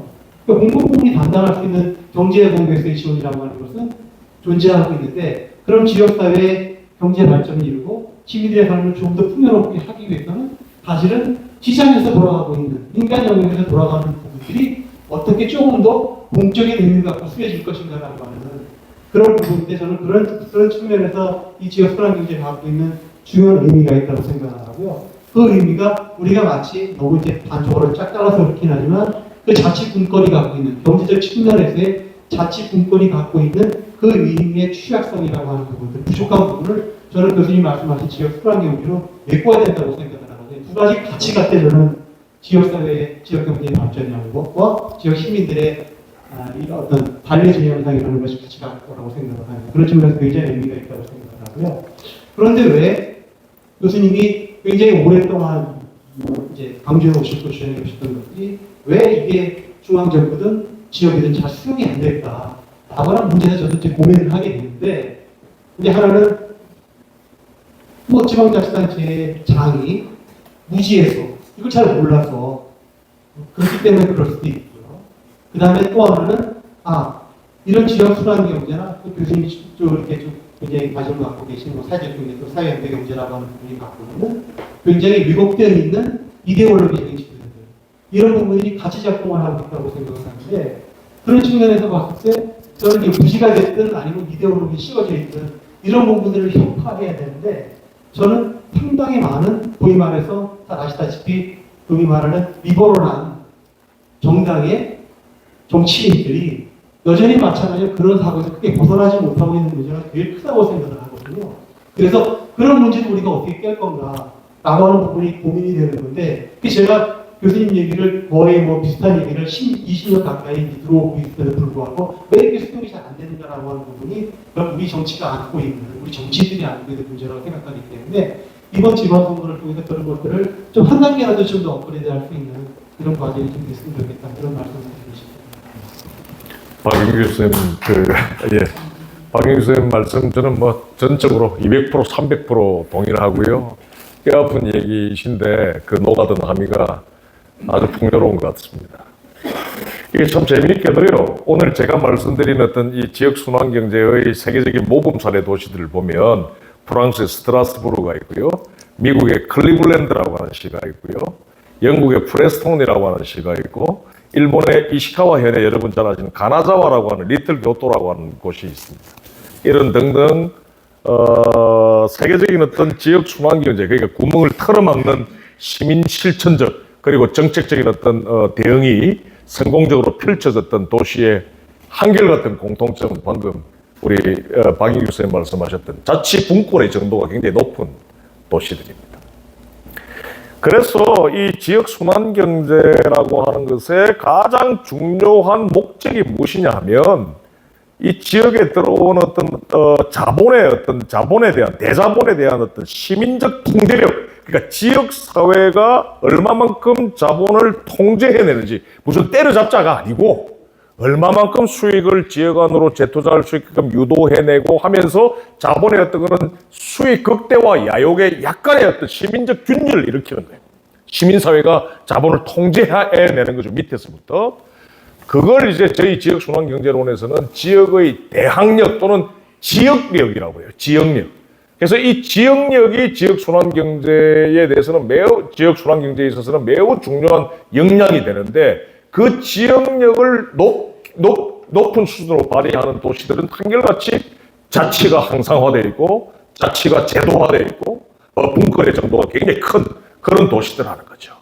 그런 면에서 자치분권과 지역순환경제 사이의 어떤 인과관계는 굉장히 크다는 말씀을 드리겠고요. 박인규 선생님 말씀 중에 가장 고무적이었고 아주 기뻤던 것은 공공기관, 앵커기관들의 어떤 조달력 정도를 지역화하는 이 수준을 넘어서서 사실은 공공의 이른바 덕을 본 민간 대기업들의 수익을 지역사회가 손을 대야 된단 말이에요. 이른바 지금 말씀하셨던 시장 영역이라고 하는 부분, 사실 그 시장 영역에 대해서 이 시민사회가 통제할 때 비로소 지역순환경제도 그 높은 정도로 실현해낼 수도 있고, 방금 말씀드렸던 그 지역력을 더 높일 수가 있게 되는 겁니다. 그런 면에서 저는 오늘 금융기관들의 지역 재투자를 의무화하는 조례라든지, 그 다음에 대기업 수익의 일부를 지역 안에 재투자할 수 있게끔 한다든지, 대기업이 본사들이 서울로 가 있는 것을 뭐 100% 인천으로 끌어올 수 있는 것은 어렵겠지만 본사의 기능 중에 일부라도 예를 들어서 광고, 홍보, 기획, 금융, 회계, 법률 여러 어떤 본사 기능들이 있다 하면 본사 기능 중 일부라도 인천으로 지역화해내는 이런 어떤 운동이 사실 시장 부문에서의 어떤 그런 지역 순환 경제의 이른바 압력, 시민적 압력이다 이렇게 저는 말씀드리면서 맞장구 쳐드리고 싶습니다.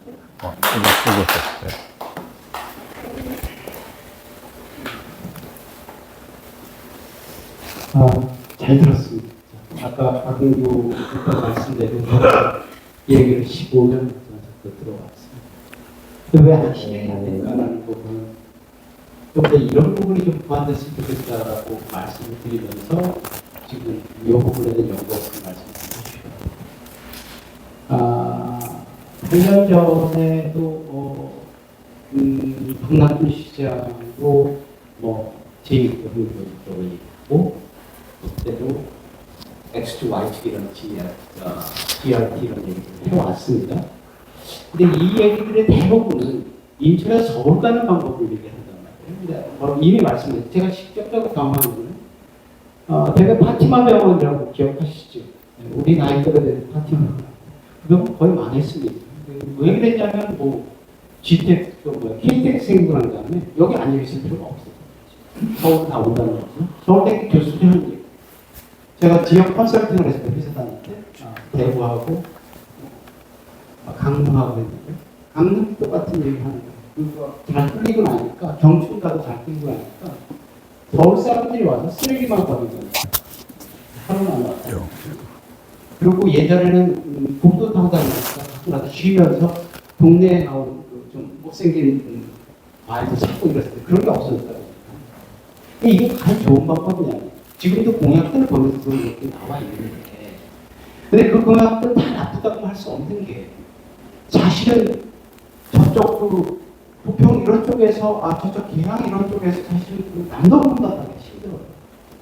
그래서 이런 연구가 좀 있는지 여쭤보고 싶어요. 지역 순환 경제를 말씀하시면서, 지역 내에서 교통을 편리하게 함으로써 남동분단이 갈 수 있는 계양에 친구하고 서울 좋은 이런 말씀입니다. 경우에 대한 연구가 있는지 그래서 그런 후보들이 그런 얘기를 자꾸 하고 있을 때 그것보다 더 중요한 건 이 시내에서 인천 관내에서 도달할 수 있는 방법을 찾아내라 라는 얘기를 할 수 있으면 좋겠는데 그 방법에 있어서 일자리에 관한 얘기 말씀하신 순환경제에 관한 이야기를 좀 더 플러스 해줘야 되지 않을까 이런 생각을 합니다. 그래서 여기에 대해서 어떻게 생각하시는지 또 그런 것에 연구가 있었는지를 여쭤봤습니다. 김 장관님 말씀 전적으로 동의하고요. 아주 지역 순환 경제론 자체가 주로 이제 경제학자들, 정치 경제학자들, 그다음에 주로 지역 사회학자들이 좀 주도해온 담론이다 보니까 교통 문제에 대해서는 사실은 조금 약점 위크 포인트가 분명히 있습니다. 그런데 여러분들이 너무너무 잘 아시는 뉴욕시장으로 당선된 조람 맘다니가 대표적인 지역 순환 경제론자거든요. 지역 공공은행론자이고 지역 순환 경제론자인데 조람 맘다니의 이 지역 순환 경제론을 자코방지라고 하는 자코빈이라고 하는 유명한 레디칼한 이제 언론이 조람 맘다니의 지역 순환 경제론의 특징을 이렇게 짚고 있더라고요. 교통과 돌봄을 전적으로 끌어들였다. 기존의 지역 순환 경제론 체계의 교통 문제와 돌봄 그리고 식료품 문제까지 끌어들였다라고 하는 점에서 굉장히 이런 좀 신선하다라고 하면서 이제 높게 평가를 하더군요. 그래서 정 장로님 지금 말씀하신 것이 저는 굉장히 저는 깊은 의미가 있다고 저는 봅니다. 왜냐하면 지역 밖으로 빠져나가는 유출되는 어떤 GTX에 대해서는 우리가 굉장히 좀 비판적인데 그렇다면 지역 내부의 어떤 유동성을 끌어올릴 수 있는 어떤 공공적 인프라, 그죠? 공공적 인프라, 그 공공적 인프라를 또 이렇게 조성하는 과정에서 지역 내부를 또 고려하는 여러 어떤 발주 정책 또는 어떤 산업 거래 정책 이런 것들도 충분히 가능할 것이고 지역 내 고용을 의무화한다든지 하는 그런 어떤 방식도 충분히 가능할 때인데 아직까지는 저희들이 앞서 말씀드렸던 그런 어떤 지식 사회학이 있었기 때문에 경제학, 사회학을 하는 분들에 의한 어떤 담론이다 보니까 교통 쪽으로는 사실 많이 결합해서 생각을 잘 못했습니다. 그래서 최근에 아까 말씀드린 맘다니의 어떤 지역촌환경제 담론이 굉장히 어떤 총체성을 갖고 있기 때문에 교통도 돌봄도 심지어는 먹거리까지 이렇게 고려하고 있기 때문에 최근 우리 한국의 지역촌환경제론자들이 교통도 다르고 돌봄도 다르고 문화도 다르고 문화예술도 다르고 하기 위해서 학제적인 연구 결사체로 한국 지역순환경제학회를 의원실 보좌관. 최근에 창립하게 된 거예요. 그래서 앞으로 그 학회의 이른바 좀 학제적인 연구 이런 것들을 통해서 지금 장모님 코멘트 해주신 것들은 제가 볼 때는 뭐 학술적으로 충분히 메워질 수 있지 않겠나 하는 생각이 듭니다. 중요한 건 이제 그런 어떤 담론을 사실은 인천 시민사회와 인천의 어떤 지자체에 어떻게 이걸 이 피드백하느냐 하는 문제가 매우 좀 중요한데요. 인천은 앞서 제가 발제를 할 때도 좀 강조를 했습니다만 인천하고 울산은 유출의 도시입니다. 그야말로 유출 때문에 이 지금 지역 경제가 힘든 겁니다. 울산은 재미있게도요 규모도 컸지만 유출도 별로 안 되던 도시였어요. 그런데 2019년부터 울산이 이렇게 갑자기 지역 경제가 꺾이게 됩니다. 2019년도에 현대중공업의 본사가 한국조선해양이라고 하는 어떤 지주회사에 편입되면서 서울로 빠져나가고 수익이 계속 빠져나가면서 인천 울산 지역 경제가 이렇게 힘들어졌고 인천은 제가 말씀드렸듯이 대수익뿐만 아니라 다양한 어떤 돈과 부가 지역 밖으로 빠져나가고 게다가 또 역류 효과까지 중층적으로 작동되면서 그야말로 전형적인 어떤 유출의 도시. 그럼에도 불구하고 인천에 저는 이런 어떤 지역 촌환경제 담론이 뿌리를 내리지 못한 이유는 인천의 어떤 전체적인 어떤 시민적 패러다임이 기본적으로 서울 옆에 있어서 우리에게 큰 마이너스의 어떤 결과가 초래된다라고 하는 인식을 못 가지고 있는 것 같아요. 그러니까 서울 옆에 있기 때문에 오히려 앞으로 우리는 언젠가는 좋아질 것이다라고 하는 인식이 있지 서울 옆에 있기 때문에 지금 모든 것들이 지금 서울로 빨려 들어간다, 빨려 나가고 있다라고 하는 문제의식을 갖고 있지는 못하고 있는 것 같아요. 따라서 저는 오늘 제가 발제 중에 말씀드렸던 이 와시백 이펙트라고 하는 것이 조금 더 대중적으로 그 개념에 대한 이해가 확산돼야 될 필요가 있다는 것입니다. 왜냐하면 지역 순환 경제 운동들이 활발하게 지금 급속히 활발해진 세계 전 지역들 보면 주로 수도 바로 옆에 있는 도시에서 이런 지역 순환 경제론이 지금 급부상하고 있거든요. 아까 제가 말씀드렸던 일본의 요코하마 같은 도시가 대표적인 사례입니다.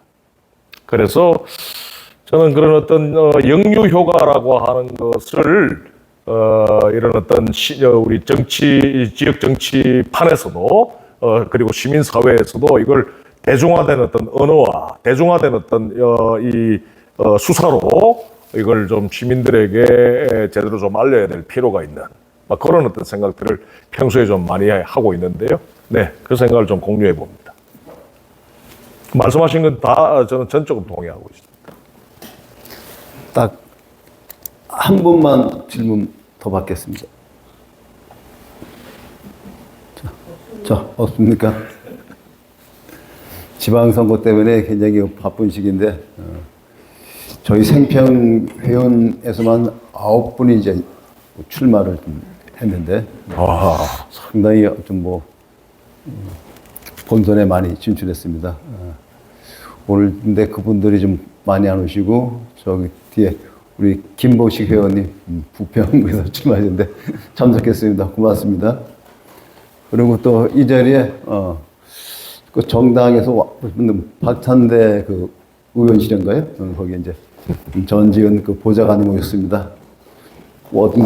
듣고 어떻게 정책에 반영하면 말씀 주시겠습니까? 네.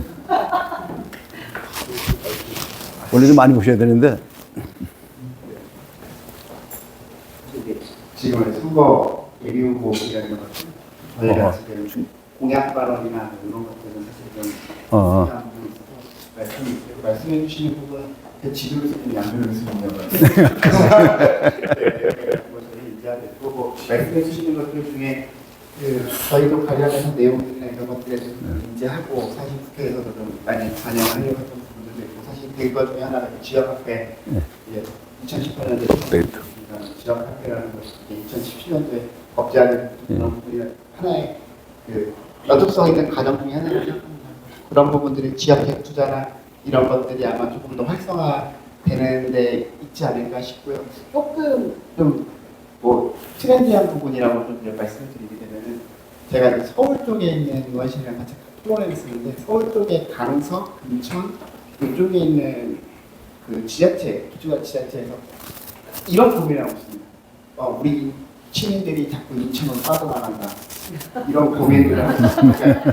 무슨 얘기냐면 공동화 현상이라고 하는 것 자체가 사실 서울도 마찬가지인 것 같습니다. 그러니까 서울에서도 강남으로 집중되고 있는 것 같고 전 세계적인 약간의 그런 자산이나 이런 것도 미국으로 집중되는 것처럼 이게 좀 전세적으로 같이 좀 트렌드가 약간 그런 식으로 바뀌는 부분들이 좀 있는 것 같아서 이런 지역의 투자법이나 뭐 이런 것들이 사실 이게 인천만의 문제는 아니고 수도권에서도 이제 5급 선택이라고 하는 것들이 지금 이슈가 되는데 1급 내에서도 어떻게 좀 적용될 것인가에 대한 부분은 저도 좀 지켜보고 더 좋은 제안 만들 수 있도록 하겠습니다. 뭐 일국 차원에서 보면 각 지역에서 나타나는 공통적인 어떤 현상일 수 있죠. 그런데 이제 오늘 제가 강조했던 것은 그 현상의 정도가 굉장히 좀 차이가 많이 나요.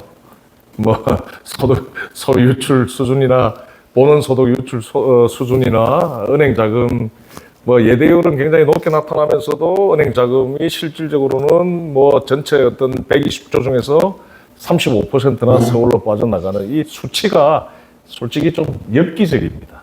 그 점을 우리가 반드시 인식을 해야 된다는 거죠. 사실은 서울 외에 비서울 지역에서 나타나는 공통적인 현상이긴 해요. 그렇지만 인천이 그 엽기적인 어떤 수치가 너무 좀 이렇게 현저하게 나타나고 있다라고 하는 점. 그래서 이것을 최소화해야 된다. 어떻게든 완화해야 된다라고 하는 그런 담론으로 봐야 될 필요가 있고. 부산 같은 경우에는 그때 오거돈 시장, 잠깐만요.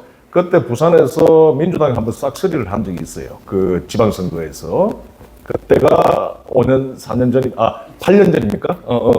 8년 전에 싹쓸이를 했었는데, 부산 시의원들, 인천의 어떤 그런 민주당 시의원하고 부산의 시의원하고 그 위상, 이른바 정치적인 어떤 분포 차원에서 달라요. 왜냐하면 부산의 그 민주당 시의원은 굉장히 귀합니다. 그러니까 정말 소중한 그런 어떤 시민적 자산이 되는데, 그래서인지 모르겠지만 이런 어떤 문제의식을 인천보다 부산에서 먼저 받아들이더라고. 부산의 어떤 시의원들 세 사람이 곽동혁 의원 뭐 이런 사람들이 받아들여서 1년간 저랑 같이 뭐 연구 용역도 하고 그다음에 같이 공부하고 학습하면서 1년 안에 저랑 이 담론을 접한 지 한 1년 정도 지났을 때 부산광역시 지역 재투자 조례를 만들어냈어요. 그런데 사실은 대기업 수익이 빠져나가고 은행 수익이 빠져나가는 정도를 보면 우리가 이 부산보다 3배가 높거든요. 부산은 나름 이렇게 지역 안에서 그래도 나름 도는 그런 어떤 지역입니다. 그럼에도 불구하고 지역 재투자 조례를 세 사람의 어떤 조금 리버럴한 의원들이 이걸 입법화 시켰어요. 그런데 재밌게도 그 다음에 박형준이 시정권을 잡으면서 이 조례가 완전히 형해화돼 버려요. 공무원은 딱 영혼 없이 바로 그냥 눈치 보고 이게 이제 박형준 시장이 딱 돼버리니까 조례가 만들어졌고 기본 계획이 만들어졌는데도 불구하고 정책화를 하지 않게 됐던 거죠. 그래서 제가 좀 이 얘기가 좀 확산되어 버렸는데 저는 사실은 인천보다도 오히려 그런 어떤 유출의 경제의 어떤 정도가 더 낮은 그런 어떤 부산도 사실은 좀 그런 어떤 이 지역 순환 경제에 대한 시민적 또는 지역 정치적 관심이 굉장히 높다 하는 것. 그리고 심지어는 대구광역시도 그리고 경남도도 최근에 이제 6.3 지방선거 국면에서 이 지역 순환 경제가 빅 이슈로 지금 자리 잡고 있거든요. 막 김경수 등등에 의해서 비기슈로 자리 잡고 있고, 그럼에도 불구하고 인천에는 아직까지 이제 그 불씨가 아직 켜지지 않고 있는 그런 어떤 상황입니다. 그것은 바로 아까 제가 말씀드렸듯이 수도권이라고 하는 것 때문에 지역 고유의 각 지역들이 공통적으로 안고 있는 문제로부터 뭔가 이렇게 좀 분리되어서 생각하려고 하는 그런 어떤 경로오전적 관성이 인천에서 좀 작동되고 있지 않나 하는 그런 생각들을 해보게 되네요. 네. 우리 정 보장은 좀 많이 좀 정책화해 주는데 좀 많이 좀 도와주시기 바랍니다. 자, 이상으로 강의를 마치도록 하겠습니다. 다시 한번 격려해 봤습니다. 네. 지금은 지역사회 사업을 홍보하는 시간인데요. 제일 먼저 다음 주 월요일 날 이 자리에서 강의가 있는데 거기에 대한 그 홍보는 정세일 NCC 공동대표님께서 전해주겠습니다.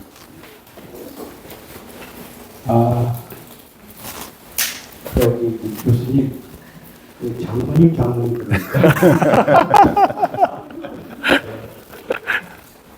저 다음 월요일 날 좀 AI에 관한 이야기를 할 겁니다. 차기호 목표를 들어보셨습니다.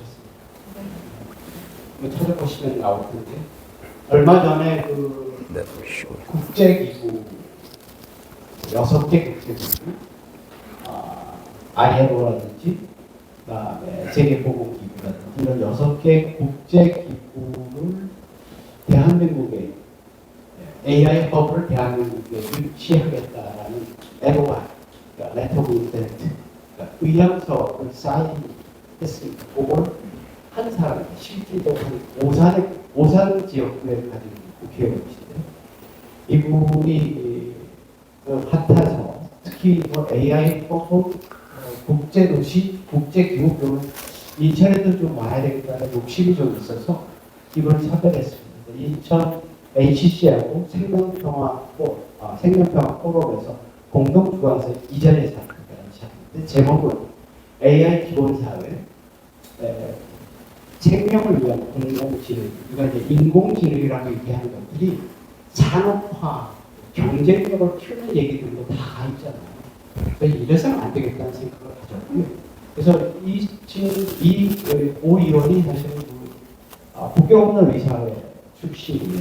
20년 동안 국제국에서 활동한 경험을 가진 사람입니다. 그래서 미래학자이기도 합니다. 그래서 이분이 이제 공공지능이라는 모두를 위한 AI를 만들어야 된다는 생각을 있고, 그다음에 국제기구를 이루어온다는 것은 아시겠지만, 대한민국에서 대한민국이 테스트베드가 된다는 뜻입니다. 물론 데이터는 이것저것에 있는 데이터를 쓰겠지만 테스트베드를 연구한다는 것은 대한민국 것에 표준화를 여기서 만들겠다는 의견된 것이. 그래서 이게 중요한 내용이기 때문에 저희들이 와서 강의 좀 해달라고 얘기했습니다. 제목을 생명을 위한 공공지능, 생명을 위한 공공지능 이렇게 잡았거든요. 그래서 11일 날 월요일 7시 이제 강의를 하시고 감사합니다. 또 한 가지 지역 광고가 좀 눈에 띄는 것은 3월 20일 수요일 날 수원에서 평양 내 고향 여자 축구단이 5월 20일 수요일 날 수원에서 경기가 있는데 참 반가운 소식 중에 하나입니다. 그래가지고 내일까지 거기에 뭐 관영 행사라든가 경기 단체 관람을 내일까지 자주평화연대인가 거기서 받고 있습니다. 여러분들도 관심을 가지고 신청해 주시면 고맙겠습니다. 예. 그 다음에 이제 우리 다음 포럼은 6월 4일 날 정대일 박사님을 모시고 뭐 남북 관계가 서로 이제 뭐 남남 뭐 이런 식으로 이제 얘기하는데 과연 그런 남북 관계를 뒷받침해주는 여러 가지 제도적인 그런 것을 좀 점검하는 그런 그 의미에서 정대일 박사님 모시고 6월 4일 날 이 자리에서 포럼을 진행할 예정입니다. 그렇게만 말씀 안 돼요. 솔직히 말씀드릴게요. 솔직히 하는 게 아니라 정확히 말씀. 정재일 박사는 주체사상으로 박사를 받은 사람. 그래서 지금 아시다시피 북쪽에서 이쪽 남쪽을 상정할 수 없는 이렇게 얘기하고 있는데 그것의 근본 원인이 뭔지 이런 이야기 좀 하려고 해요. 남북 관계를 뚫어야 되는데 이재명 대통령이 그러죠. 바늘 구멍이라도 뚫어봅시다. 이번이 북쪽에서의 축구 선수들이 오는 것도 굉장히 큰 의미를 갖는다고 생각합니다. 그게 바늘 구멍이 될런지 그것이 못 될런지 모르겠지만 그런 이야기, 그 다음에 이제부터 남북 관계를 어떻게 조율해서 가야 되는지 이번에 헌법도 바꿨으니까 이런 얘기를 좀 하려고 그럽니다. 여러분께서 6월 4일이면 지방선거 끝난 날이 끝나면 안 다릅니다. 그냥 다 같이 축배를 들면서 전체적으로 나와 있습니다. 축배를 들면서 6월 4일날 그런 얘기를 좀 했으면 좋겠다. 좀 더 진전된 얘기를 할 수 있으면 좋겠다. 6월 4일날 정대일 박사를 모시고 제목은 딱 못 잡았습니다. 그런데 그런 부분을 가지고 이야기를 하려고 합니다. 많은 관심 가지고 미리 등록해 주시기 바랍니다. 또 다른 광고 없습니까? 그러면은 이제 같이 단체 촬영을 하고요. 그 다음에 이게 디프리는 요 지하상가 끝으로 가가지고 왼쪽에 있는 우리가 늘 가던 길목에서 디프리를 진행하겠습니다. 많이 참석해 주시기 바랍니다. 네.